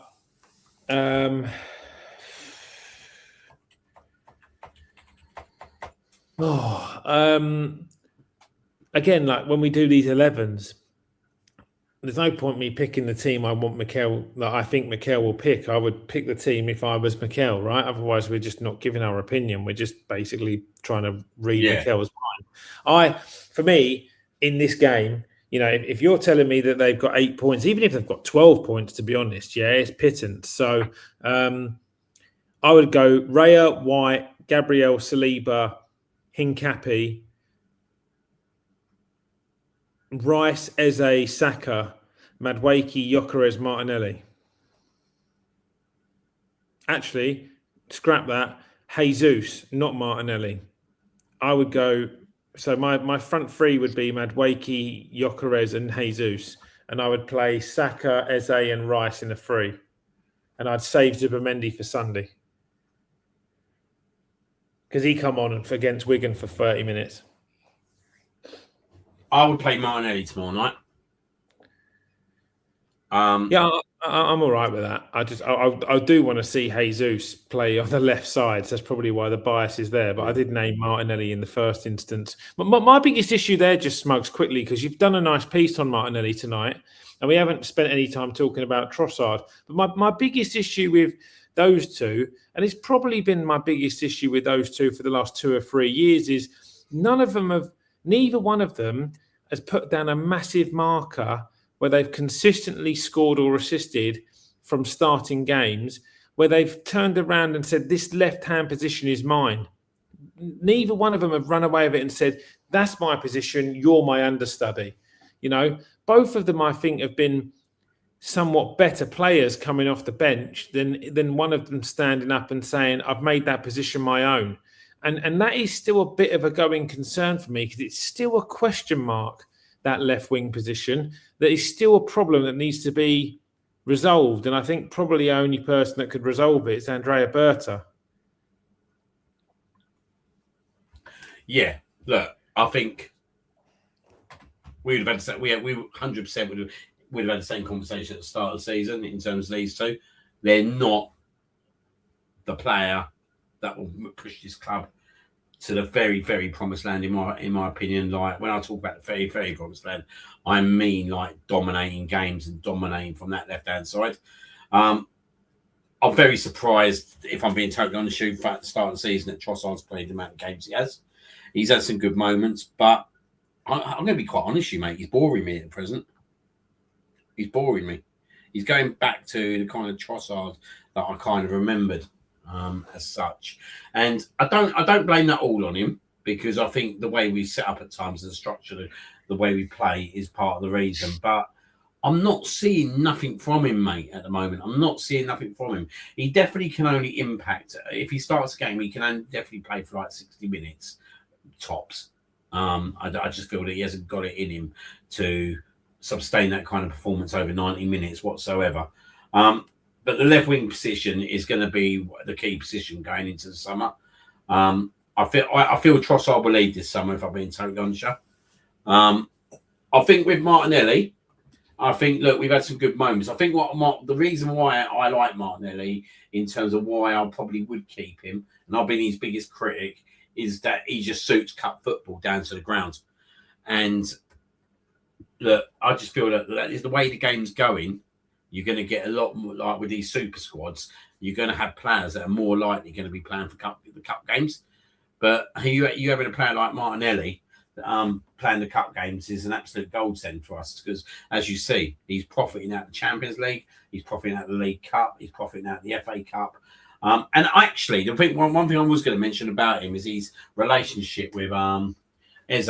I feel that they've got a really good relationship, and I feel that could blossom. And when we think about the big Eze moments this year, like the Manchester City, like the Bayern Munich, like on Sunday, that Eze Martinelli combinations cause some havoc against teams. So I would like to see, if Eze starting tomorrow night, I'd like to see Martinelli start as well, and see if they can work on that blossoming relationship, because I think it's something that is quite exciting. But as I said to you before, mate, I feel that sometimes our biggest problem is that, and I'll continue to say that, we don't need to play Declan Rice and Subamendi in the same time against certain teams. And I feel that's part of our problem. And I'm quite impressed that when you talked about that team, that actually you broke it up a little bit and said, look, leave Subamendi on the bench for Wednesday and play someone a bit more attack-minded.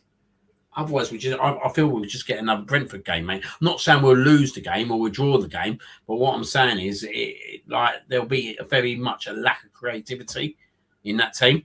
And this is my bit where I want to see the shackles come off. And especially when we get into all our home games after these 4 games, you don't need to play Rice and Subamendi at home all the time. Put Declan in the number 6 sometimes, maybe. Yeah, mate. Subamendi in the number 6. Play some of these attacking players, because when he has done it, they have shown what they can do. And there's something you said to me a few weeks ago, in terms of some of our best performances have come when the lesser players that have played. But at the same time as that, the midfield have had more attacking players in it.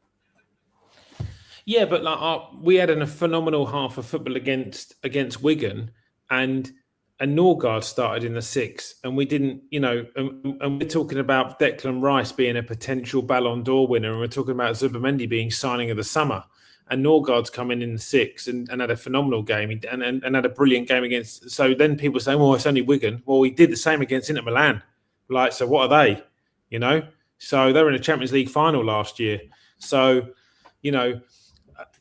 it for me just kind of comes down to the coaching, because it feels like you get told what you can and can't do before the game. And these players are just information junkies. They just do what they're told. They don't play with flair and panache and see the game in front of them anymore. They run off of a manuscript set out by a management. So, and this game against Wolves, mate, they're absolutely kind of, rock bottom of the league. I think statistically, no one has ever had that many points after 24 games and come back and manage to salvage staying in the league. So, I think Rob Edwards has been a bit of a championship maestro in the past as well. So I think they knew that when they were bringing him in, that potentially he was going to be tasked with getting them straight back up, more so than getting him saved in the league, right? Because you still get your money that gets rolled over for 12 months.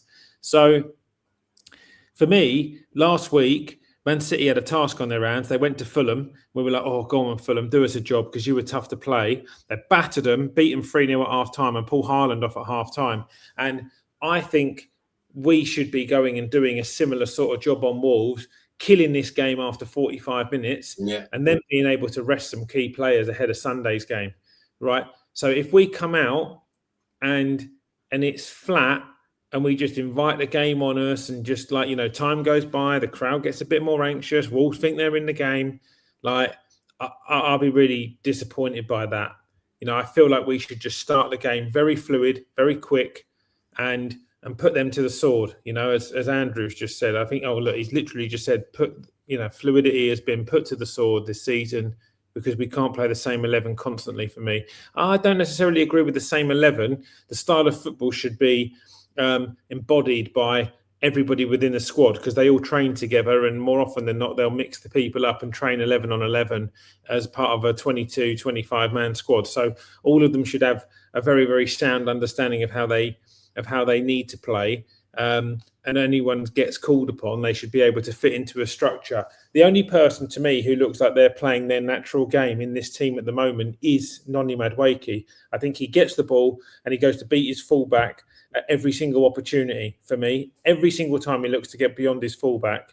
And other players, I just don't believe that Zubimendi and Rice don't have the ability. You know, mate, do you know, I keep sending you these graphics, don't I, where I like put the pass on. I'm like, look how obvious this pass is just into this pocket where you've got a runner and he's evaded his man. And the ball, instead of looking up and looking at the pass, they don't. They look sideways and go to the wing. And sometimes, you know, like Rice did last year against Real Madrid, mate, where they were told to cross the ball into the box and he says, "Nah, fuck that," and just bends it in the top corner.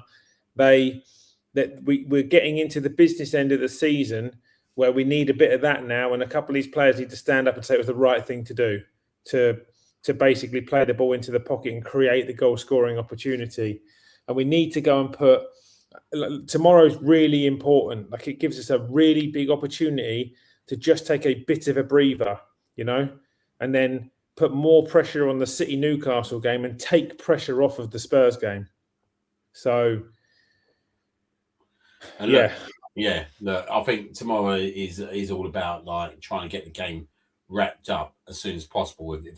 That's what you would ideally want, so you can get the players off in terms of getting them prepared for Sunday. But look, Sunday, obviously one of the biggest games of the year for us, North London derby away to Tottenham. I think, as you said rightly earlier on, obviously new manager coming. We don't know how he's going to set up, but being what I've seen in terms of the past, in terms of obviously an Italian-based manager who's come in, obviously previously managing Juventus, I'd expect there to be a structure in place. So, yeah, kind of interesting. Can you really get a structure in place within a week with a decimated Tottenham team? Your skipper's banned. Who's coming in at centre half from? That Dragoson's been injured. I don't even know who's going to play. Who's going to fill in at centre back with Van der Bellen? I don't know. Like, that's for them to worry about. That's not for me to worry about. It's for them to worry about. But yeah, I was about to say, like, with a manager who's going to come in and try and put a structure in place, it's going to be interesting because actually, like you've just rightly said, there's a lot of issues there at the moment, especially with Romero getting himself sent off in that game at Old Trafford. And I just feel that this is a game where, yet again, we can turn that stadium inside out pretty early on. I think it could be a very long day for them. Do you know what I mean? Because you look at our team, you look at their team, you look at our position, you look at their position, and I just don't believe that they can turn that back on Sunday. Like, I know it's a North London derby, I know it's like there's loads of passion, but I just don't think they got the players in there to be able to put the passion and commitment in and beat us, if I'm being frankly honest. Like, this for me has to be 3 points. It has to be 3 points. Anything less than 3 points, I think it will be quite a negative result for us because they're nowhere near where they need to be. And like you said, what can you change within a week?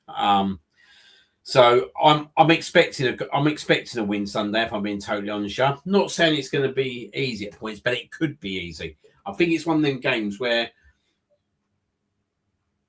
Do you remember we played him a few years ago and we went 3-0 up in about the first 35 minutes? Yeah. It could be something like that. It could be if we turn up and approach ourselves in the right manner and are confident, because you know as well as I do, once that first goal goes in, that atmosphere, that stadium's going to drop. And then they're going to start thinking, here we go again. Because that's all they've seen over the last 2 to 3 years. And this ain't me and them as Tottenham as a rivalry at the moment. This is what I see when I watch the football club. I watched them against Man City, and look, the Man City result was a good point for them. But I just felt that was all down to Man City more than anything. I just don't see what they're gonna throw at us on Sunday. I just think they're a bit of a nicey team too. Do you know what I mean? So Yeah, I'm confident. I really am confident that we can go there and get the win. But as I said, like I think this I can't predict how, because I think there's so many ways and manner of performances that we could produce on Sunday. And do you know what? I think if Kai Havertz is fit, I think he bullies them. If I'm being totally honest. So can you imagine him and Gyökeres if they're in full flow with that defence? So it's going to be. Yeah, I mean, there is quite a lot of mootings that they do think that he will be fit for Sunday. I don't know if he'll be fit enough to start, but there's quite. I'm hearing quite a lot that there's a good chance that he'll be in the match day squad on Sunday. So I've sent some feelers out to a few people trying to get some understanding. The Odegaard's the bigger question mark for Sunday, but I think they're managing him, to be honest. Would you start Odegaard Sunday? No, I don't think he starts in this team for the rest of the year, if I'm being honest, at the moment. I really don't. I think he could start with an Eze, but I think he has adapted his game to be a much more of a deep lying 8 than a number 10 at the moment. I do not think he's playing the balls of a number 10 as it stands. I think he's playing like a territorial 8 at the moment and is dictating the pace of playing games very nicely, but I don't think he's affecting the games in the final third like he used to. No, I totally agree. He wouldn't start for me Sunday whatsoever anyway. I do believe if Kai's fit, I think there's an opportunity he will start. But I think that could also be a decision made depending on how Eze's performance is tomorrow night. Because Eze's had an unbelievable moment against Tottenham. So Arteta might think, do you know what? You've had a really good performance against Wigan. If he has a really good performance tomorrow night, you might sit there and think, do you know what? He's got that confidence of what he did to Tottenham before. And I believe in all that kind of stuff. Do you know what I mean? So I think Eze's performance tomorrow night would be quite interesting in terms of if he has a really good performance, like could he potentially start him on Sunday and then bring Havertz on for like the last half hour? There's something about nostalgia as well, isn't there? There's something about nostalgia in regards to like how players play against other teams. And obviously all of Eze's family are Arsenal. So no doubt even when he was at Palace, they had probably just had a bit of a joke, like, raise it against this lot. We don't like them. Because I think his actual goal scoring record against Spurs as a Palace player was also very, very impressive. And obviously his only game in an Arsenal shirt was a joke. It was a masterclass, both as a number 10 and as a goal scorer. So, and Vicario actually makes a really impressive save to stop him getting 4 that game. So, I can see Eze starting tomorrow night and Sunday. I really can. So, hopefully he's just found a little bit of form and Sunday has given him a real sense of arriving in this team and getting into the business end. And mate, I think it was you that told me in not so many recent pods ago, because you're in that sort of South London, Kent area, you've got quite a lot of mates who are Palace. And they've said to you in the past, you'll have to correct me if I'm wrong, check on Eze as you get into like the final third of a season. He seems to get a bit funky around the Christmas break, but as you break towards spring, he seems to normally sprout like a flower. Yeah, very much so. I think that's one of their concerns him signing for Arsenal was like he won't be able to hide now. Do you know what I mean? Because I think they felt that he could hide a little bit, which is quite an interesting conversation when we've like what we've discussed over the last couple of weeks in terms of obviously some of his performances. But they did say that actually, and the proof's in the pudding last season in the FA Cup run, and they're in the season, they were very, very good, and he was key to that. He was absolute key. I do believe as well that he's got a very, very good record at Tottenham. I do believe he's got a very good record at Tottenham. So I think it's definitely a game that I look at and I think, do you know what? You scored that hat trick, they're gonna see him, aren't they? And you know what the fans are gonna be thinking. We don't like that. That's the last thing we need is him scoring again. That's the last thing that him scoring again. Do you know what I mean? And I do think them certain things that we've been at, we felt it in the past, didn't we? When we've sold players that have come back to haunt us. I just feel that there's something there with him that I I think he could have a really, really positive impact there on Sunday. So I do think tomorrow night it's all about how he performs tomorrow night, but also how close Havertz is as well. Yeah, I agree. So I think there's a really not high expectation, but I think there's an amazing opportunity for Eze to put down a serious marker in the next week about what he's really about. And he's already got a massive green tick next to his name for his display against Wigan in the FA Cup and propelling us into the next round there. And I think he can be incredibly effective tomorrow night and Sunday. And he can put Arsenal in a very, very prime position. Honestly, if we win, I really feel like, mate, if we win tomorrow night and we win Sunday, it is then really properly ours to lose. I would say we're petering on that at the moment. But I think if we win tonight, we win Sunday, whatever happens in the City Newcastle game, we're 7 points clear. And they'll just keep looking at that game in hand, thinking we have to win every game. We have to win every game. And that might breed a mistake here or there for them, and that's where they could slip up. So, we didn't necessarily take advantage against Brentford. We've got an opportunity to kind of mitigate that tomorrow by going 7 points clear. They'll then feel like they've definitely got to get a result against Newcastle. And Newcastle have got players that could definitely hurt them. And we'll see what happens in that game. We've got to just win our games, but we'll see what happens if we get a bit of a favour. But you go and win against Spurs and you're 7 points clear. Do you know what I mean? You've got and they're just sitting there looking over their shoulder. If I'm not mistaken as well, they've got a Champions League knockout game wedged in between all that as well. Or did they're not in the group stages. No, they're not. I think did you say Man City? Yeah. No, it's Newcastle. Oh, Newcastle have got it. Okay. Yeah. It's Newcastle. So that could be the impact. But yeah, it's quite interesting you say that, because actually if we win tomorrow, like you said, we'll be back to 7 points clear. And as you said, we've been there before with Liverpool last year, isn't it? I know we weren't there long and really whatsoever, but when you start looking at a team at 7 points clear, you start thinking, actually, we have to win. We have to win. We can't afford to slip up whatsoever. So that's the difference at the moment, isn't it? They can't afford to slip up whatsoever. So actually, this Wolves game that's the position I want to put them in. I know you sort of talk about how big of a statement it is when we go to Manchester City Stadium on the 18th of April. I just want to win the title there, mate. I know you do. But the importance of putting them under pressure, where they literally right now, I think they could draw against Newcastle and feel like they're still in it. If we win against Wolves and we win against Spurs, I think they will think we have to win every single game. That will be the demands of Guardiola. And you've got to remember, there's no De Bruyne, there's no Aguero, there's no, there's no company, there's no Mahrez, there's no Sterling, there's not that many players in there that have been and gone and done that for them.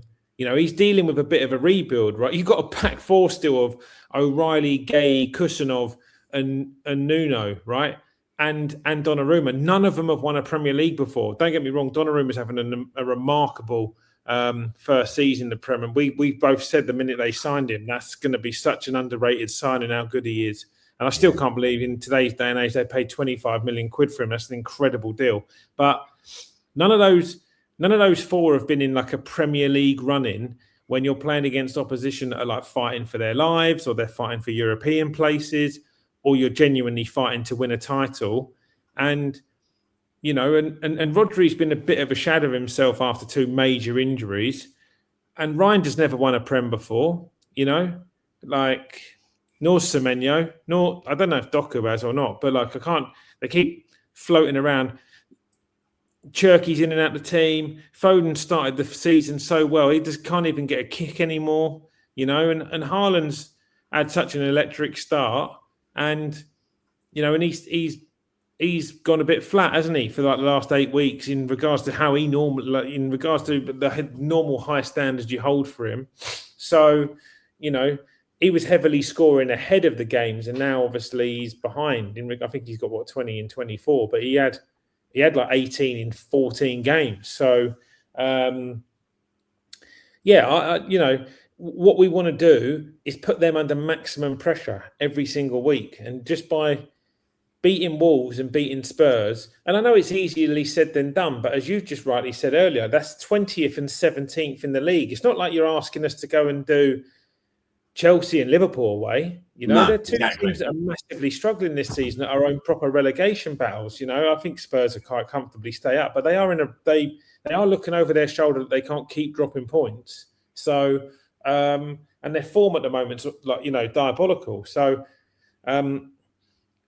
there should be two games that we should be able to win, but we've got to step up and win them.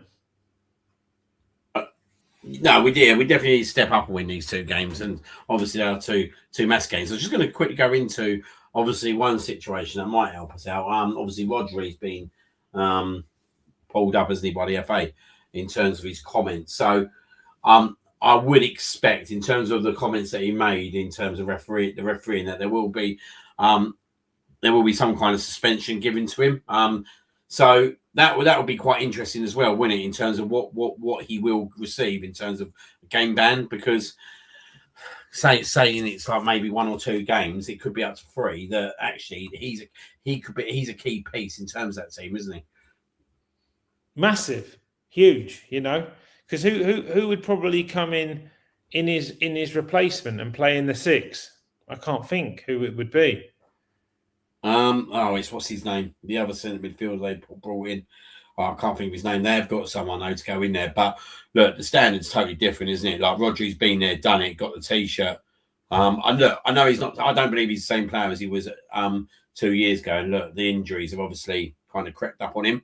He's had a number of them, hasn't he? But still, like if they lost him for more than 2 games, I do feel that actually that's going to be a big piece for them in terms of obviously. Especially a night game away at Leeds, that could be a big impact in terms of the title race. Yeah, massive. I think he'd be integral because he's one of the only few players in that team that have been there and done it. So I think it'd be invaluable that they have him. So if they lost him, and especially to something like a disciplinary record that was like another FA upheaval and a media jump on their back, I think that'd be really tough for them to kind of come over. I can't think who this other midfielder is that you're talking about. I'll get it up for you in a minute. But no, yeah, I totally agree with you. In terms of obviously he's such a big piece that he would be such. Nico Gonzalez. Oh right, yeah, nah, fuck that, mate. Yes, that's nonsense. So that'd be quite interesting. Right, going to go to the final part of the show, which is obviously you asked Jim. We've had a bit of a different one this week. Got a few questions to ask you. It's all based around Arsenal Tottenham. So we've done a bit of a North London special for this week. So going to get the questions in. I'm going to ask you. Old Smuggo is going to ask you the first question. Okay. Favourite ever North London derby?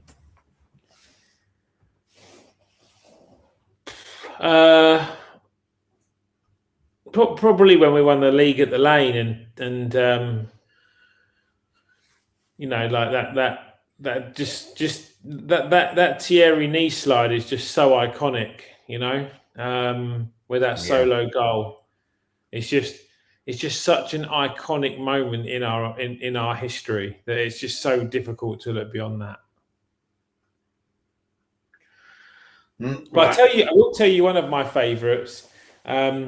Was in that sort of tranche where we had the old Spurs, with the old 5-2, where we kind of corrected their name, and I think it was probably in Emery's era, and to start with, I loved his passion, little Lucas Torreira, and when we beat him 5-2 and Torreira scored, might have been 4-2 actually, and Torreira scored that one where he kind of took it on the angle and drives it across goal and then takes his shirt off and just goes bonkers. I just like from being at a North London derby, that was by far one of the best I've been at. I just like he had a great game that day, and we properly put it on him as well. Great day, that was great day. You want a fun field fact about that day? Go on. Last ever time I was on a football pitch playing. Oh really? So I early on that season for my football team, I popped my Achilles. And we was playing in Eltham, funnily enough, and they needed a goalkeeper, so I went and played in goal for them. The last time I ever played, got a cab straight from Eltham, Uber straight to the ground that day for that. I believe it was 2:00 game. Was it? Yeah, I think it was 2:00, wasn't it? I might be wrong. It might have been 4:30, but whatever it was, my last ever game playing on a grassroots pitch. There you go. There you go. But what absolute great day, by the way. We won 2-1 there, and then obviously that Terrell, I was dancing on tables in the pins that night, if I remember rightly. Pins. Obviously, I've asked you what your favourite North London derby game is. What's your least favourite moment of a North London derby? I think I've had this one earlier on in the season when we covered the North London derby ahead of the Eze hat trick. And it was that one where we were 2-0 up and Van der Vaart come on and had just that just like a good half to give him his dues. And I think it was Yunus Kabul scored a header in like the last minute and we lost 3-2. And I just remember standing on the track at Tottenham Court Road, not Tottenham Court Road, Tottenham Hale, thinking I'm going over the yellow line here. Like that really fucking hurt me that day. Yeah, because that was just we were just gloating, and then to just bleed 3 goals to them, and they weren't a great team at the time. That was properly painful. I will tell you my other one, mate. Actually, in regards to North London derbies that I've been at, the infamous 3-0 where we scored 2 goals back to back, where Cesc dispossessed them at the halfway line, dribbled round 2 guys, and then done the keeper with the eyes and scored in the bottom left corner, and then runs over to the corner flag, big punch, knee slide. And I think it was Van Persie who scored just before him. It was around that sort of 2010, 2011 era, and that was one of my most favourite days because I was on a corporate day out that day with work. And I was sat next to a mate of mine who I'd grown up and played football with since I was about 7 years old. And he was a massive Yiddo. And he absolutely hated that. And he resorted to sort of saying, it's all right. I've got Fabregas as my captain in my fantasy team. Like, he was just absolutely gone. And I'll never, ever, ever forget that. And we absolutely bashed him up that day as well. So that was for ones that had been in the ground, sitting there corporate, perfect view, very nice, at the Emirates as it can be when you're in the when you're in the old Prawn Mayo Club, and that was a particularly good day out as well.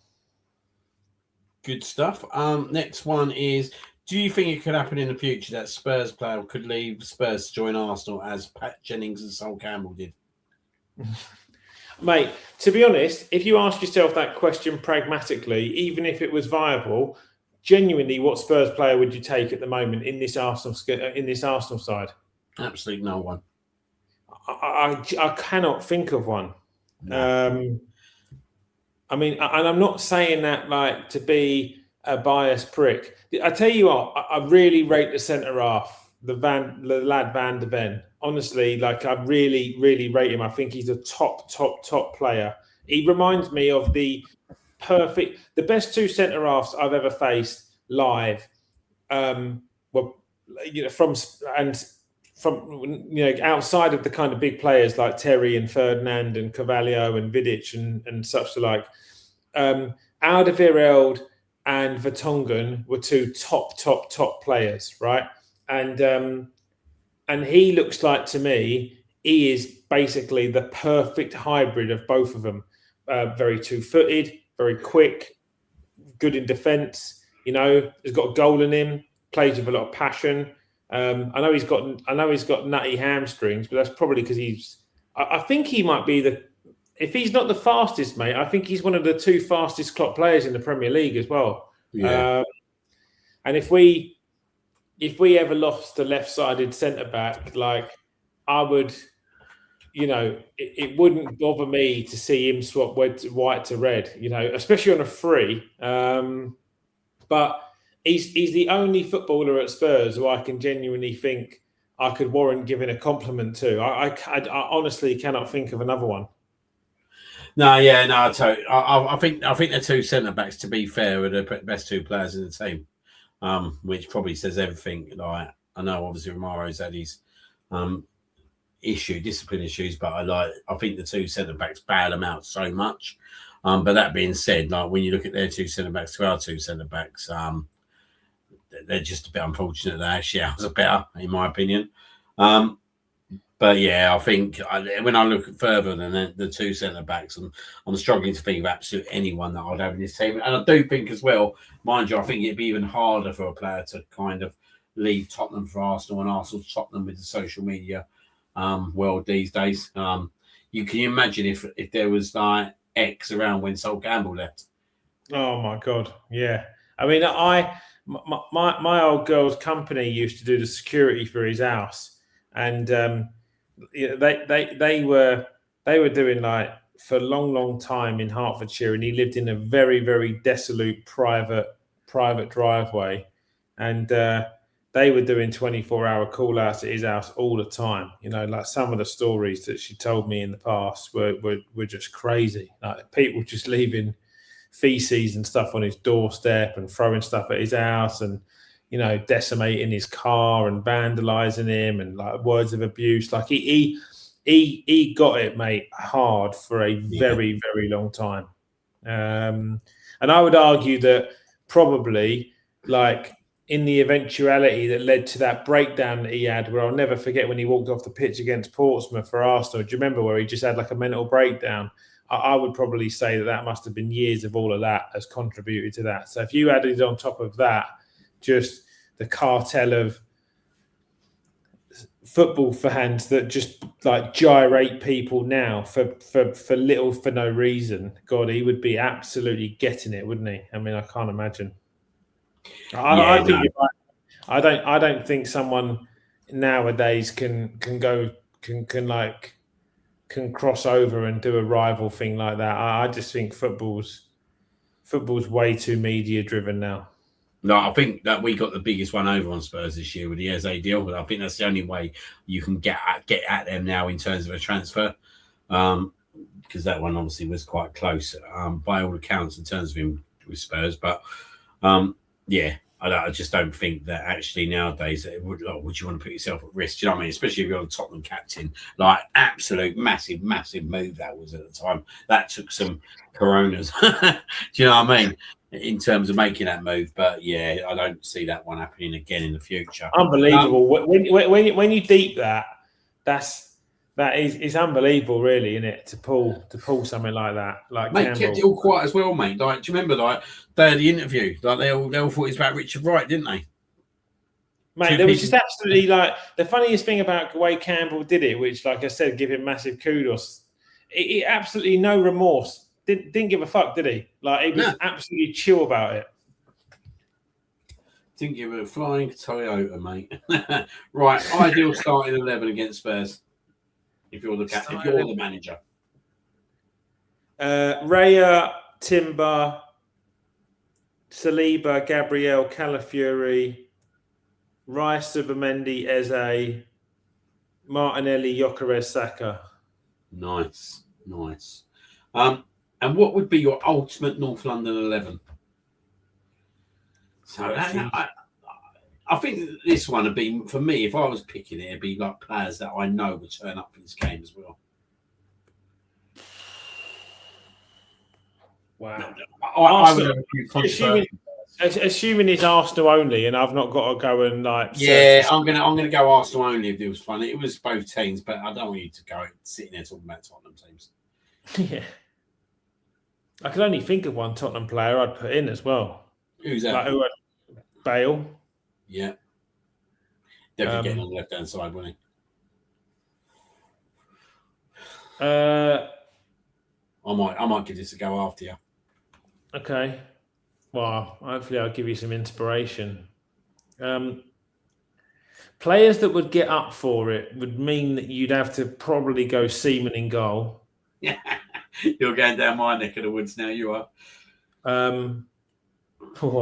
Lauren at right back, fuck going toes with him. He looks evil, that bloke, when he gets upset. Mate, centre backs. Christ alive. Got to be Tony in it. Tony's got to be in there. Yeah, it's got to be Tony, but I feel like he's got to play with one of these two now, if I'm being honest. I really think they're that good. Could you imagine Sleeper and Adams back? Yeah, they would. I think for the grandeur of the game, though, I think it's probably Andrew, sick face on Bale. Geezer won five Champions Leagues, mate. Do you know what I mean? I know he was a Spurs player, but he's still ridiculous. So you can't. I'm in the phone, Yeah, I mean, the good thing about Bale was he was good when he wasn't at Spurs. So, like, you know, you can give him a good golfer as well. So he's got a sweet spot for me there.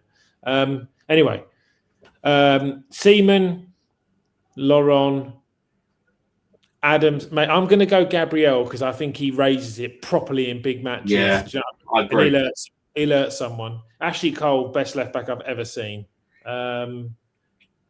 We can do 4-3-3. Gonna have to be 4-3-3. And it has to be Vieira. Yeah. Oh mate. I mean, it's just my team, obviously, but be Vieira.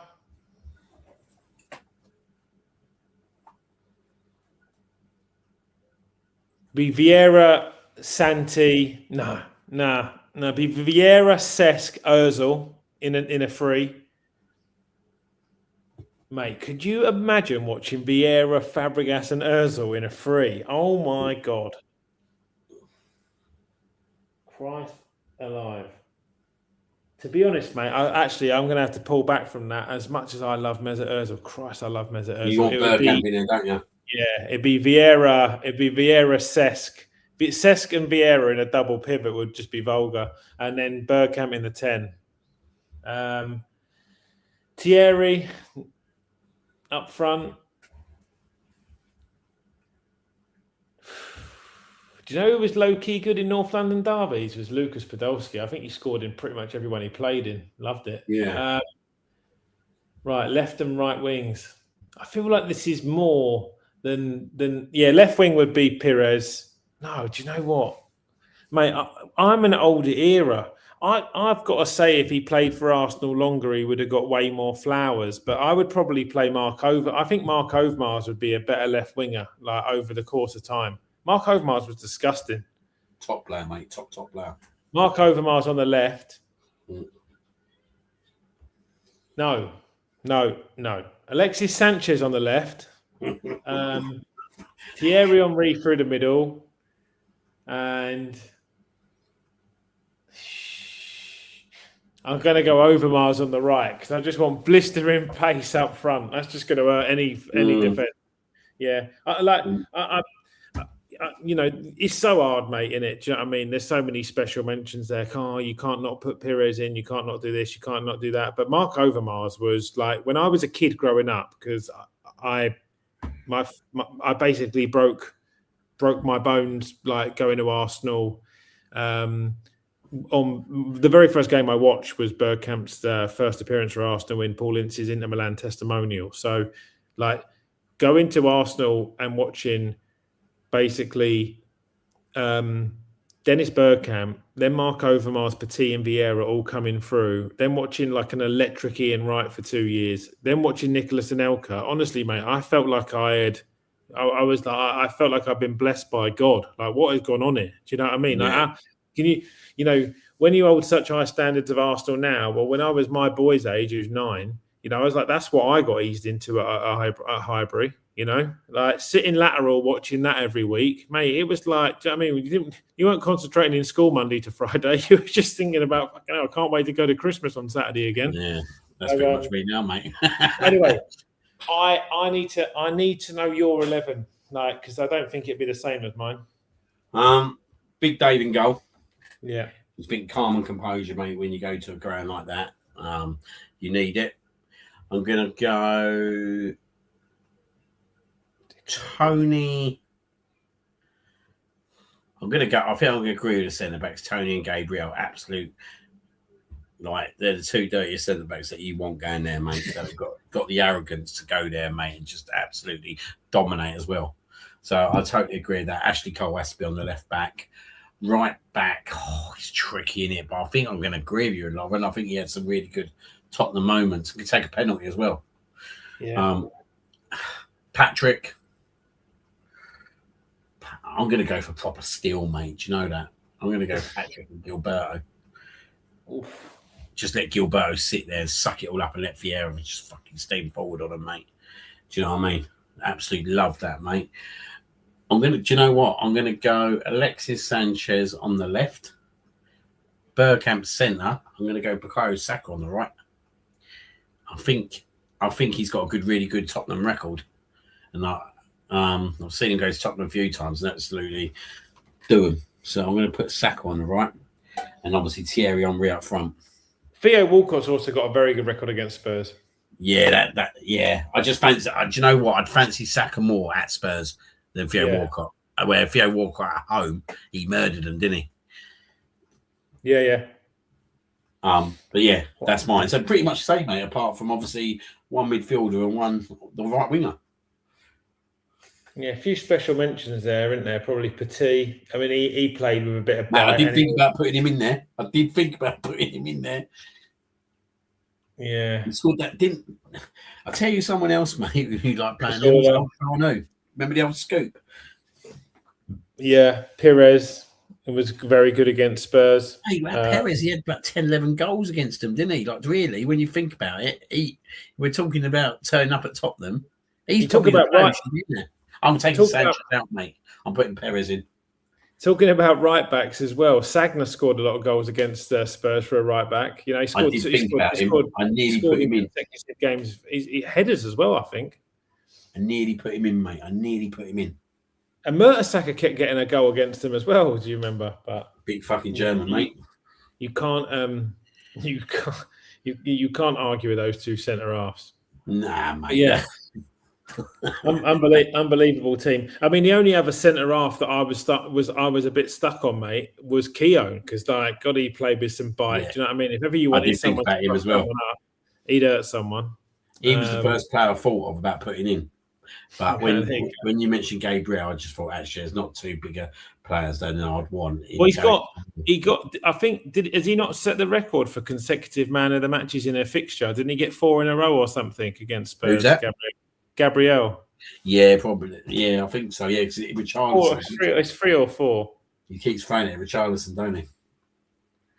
Yeah. Yeah, exactly. So, yeah, good question. Have we got any more, Smugs? No, that's it for tonight. That was from Ross. Probably the best question I thought. To be fair, yeah, he was as well. Thanks for that, mate. That was good. I enjoyed that bit. No, yeah, definitely. So yeah, look, that's it for tonight. Obviously, another N5 show done and dusted. Thank you very much, Jim. Got any big plans for the North London Derby weekend? I know you got a big night out with the missus tomorrow, so happy birthday to her again. But apart from that, anything else planned in? Yeah, I've got a big golf tournament this weekend. You love a golf tournament, you do. Yeah, no, I've got a pretty hectic schedule this year, 16 events. So it's the second to last major of our season. So I'm about 120 kilometers up the road Thursday to Sunday. So then I'll be traveling back about 6 o'clock, and then I'll get in after being away for 3 nights, and then tell the missus, right, cool, I'll see you in a couple of hours. Got football on now, but she's all right. She's a good girl. So Thursday to Sunday, mate. I'm away at a golf comp. So that's sort of the weekend ahead, mate. That one. Yeah, quite a quiet one for me, mate. I think Sarah was working Saturday night, so it could be quite an interesting one. Sunday. Got new neighbours, mate. Both from either side of Spurs fans. Are you joking? Nah, mate.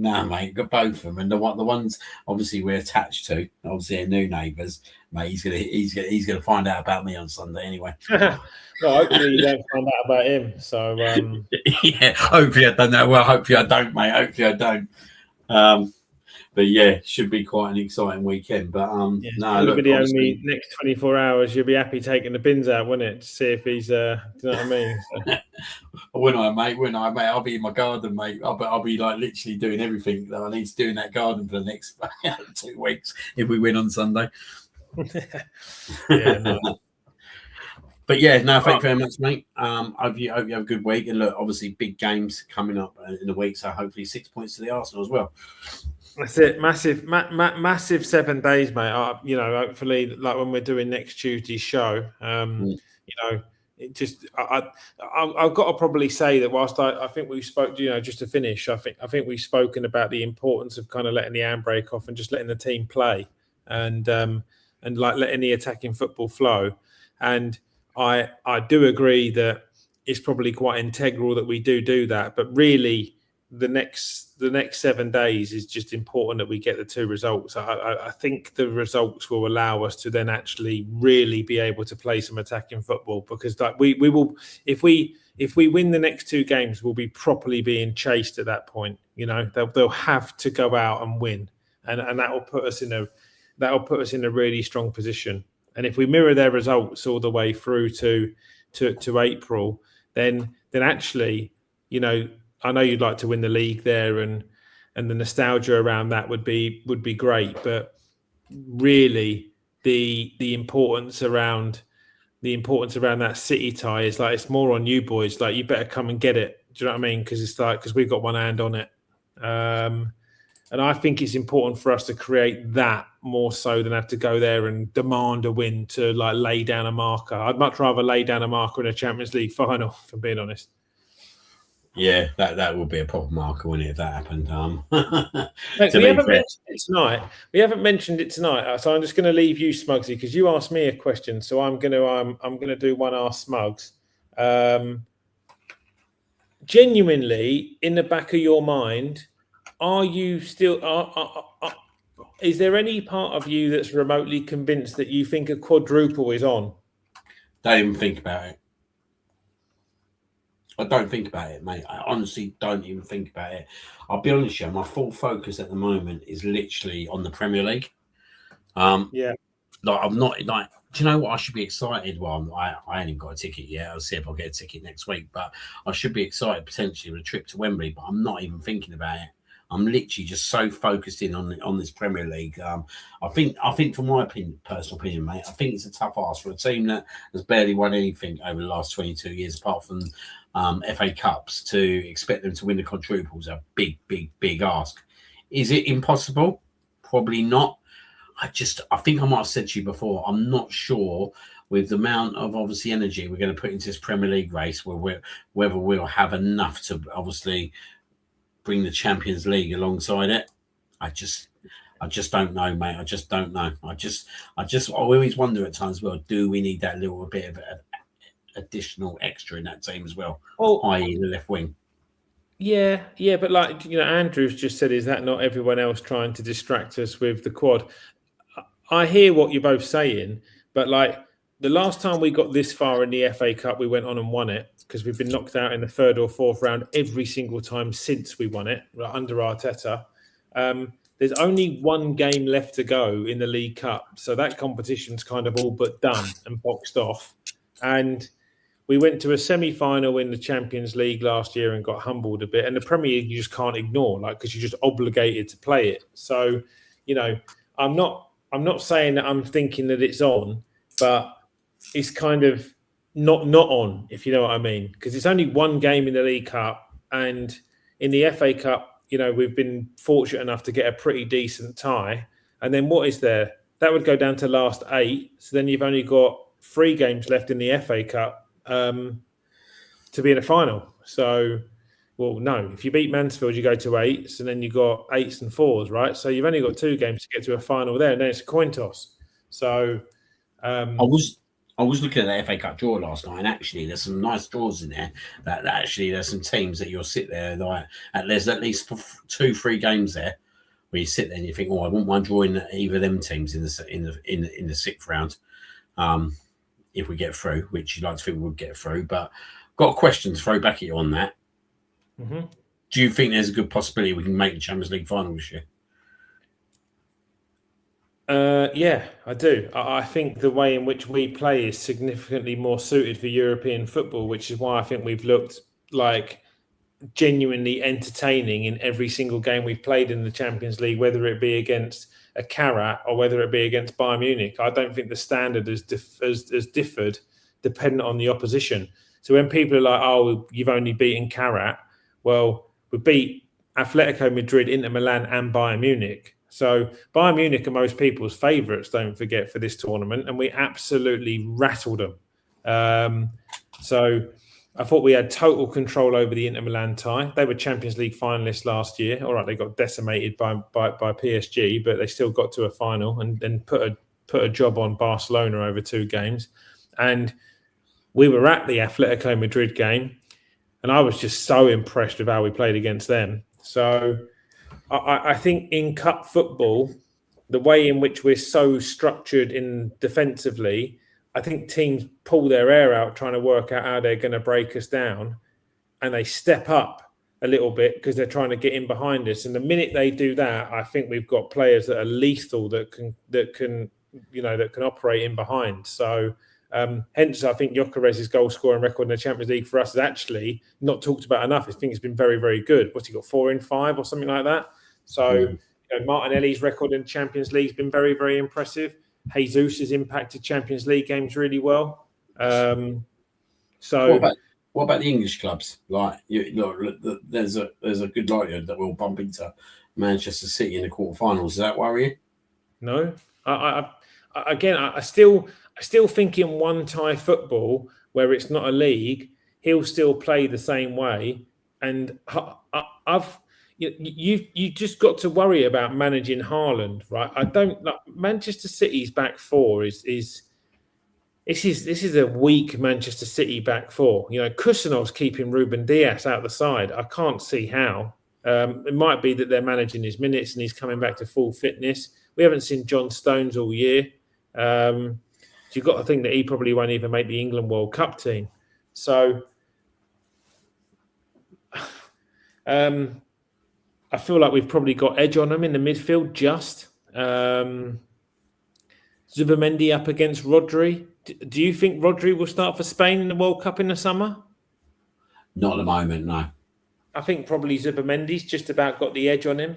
Rice against Reinders. You probably give Rice a bit of the edge there.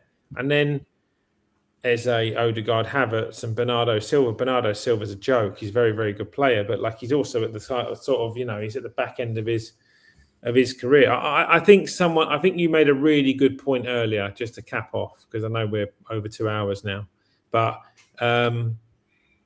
I think someone like Havertz will be pivotal to the difference between us maybe winning a trophy or us winning multiple trophies at the end of the season. I just think he's an incredibly astute big game player, and I think he has just got so many big moments in him, and he doesn't seem remotely fazed by big derbies or playing against his old clubs or Champions League finals or World Cups or Euros. He just seems to take every single game in his stride, and he looks like he's always got time. And I think someone like him, who is so versatile, could play in the 10, can play in the 9, can play the false 9, can play the 8. I just think having him fit and available, for the last 2 or 3 months in the business end, I think you made such a great point earlier. I think he will be, integral to that. A couple more points there, Smugs. John Aberio, R9K. I'm a bit worried about Arsenal being given a gem tomorrow, then playing Spurs and Chelsea. What are your thoughts? Can we win all 3 games? Absolutely, but I think Chelsea's the game that will kind of. I'm more worried about the home game. The home game is Chelsea. Yeah, that's what I'm more worried about. I'm more worried about the home game. Chelsea. I think Chelsea's the game. If we beat Wolves and Tottenham and then go and beat Chelsea, I think we're steaming at that point. Yeah, I totally agree. I think we can win all 3, but I do agree that the home game is where sometimes at home he sets us up a little bit differently. But yeah. I think Rafinha's hand will be tied, that he has to come out and get a result in that game. Because obviously when they drop points to Leeds at the weekend, if they're still Blueco's target very much seems to be similar to Arsenal under Wenger in the last 10 years, that their expectation is Champions League football. They're going to have to start getting wins in games, because obviously United are flying, and you still got Villa, Liverpool, and in and around those positions. So they're going to have to go and take that last Champions League place. So hopefully they're having to come out and play against us, and I think that will create opportunities for us. Andrew, last point, mate, and then we'll tie off. Liverpool are a threat in the Champions League domestically. I'd love to play them in the final, mate. I'm not worried about Liverpool. I think they've got to. That's where they've got to do something in the Champions League. I just think there's so much rift between Arne Slot and that squad at the moment. I just don't think there's any consistency there to win anything. I'd fancy us if we got. I think Liverpool on the other side. If we got Liverpool in the final, I'd really fancy us. Well, it'd be nice of us to go and actually stop respecting them and go and stick it on them, because I feel like they've conceded so many goals this year, and we just haven't tried to score against them once in 2 games, which is the most frustrating part of it. Yeah. So when the gloves are off and it's kind of a one team takes all, I'd love to go and properly put it on them. Exactly. I think I'd rather play them over one leg than. I'd rather play them in a final than have to go and play them at Anfield. Yeah. Where is the final this year? Budapest. Oh, nice. Fancy a little trip down to Budapest, Smugs? Absolutely, mate. If we get to the final, mate. There we go. All right. Look, good one, mate. I appreciate it as always. Big up the Arsenal. Hopefully everyone that's listened in has enjoyed it. And, up the Arsenal tomorrow. Let's go and get 3 points and put a marker down. Yeah, definitely, guys. And have a good night. We'll catch you next week for another edition of the N5 show. Good night, all. All the best.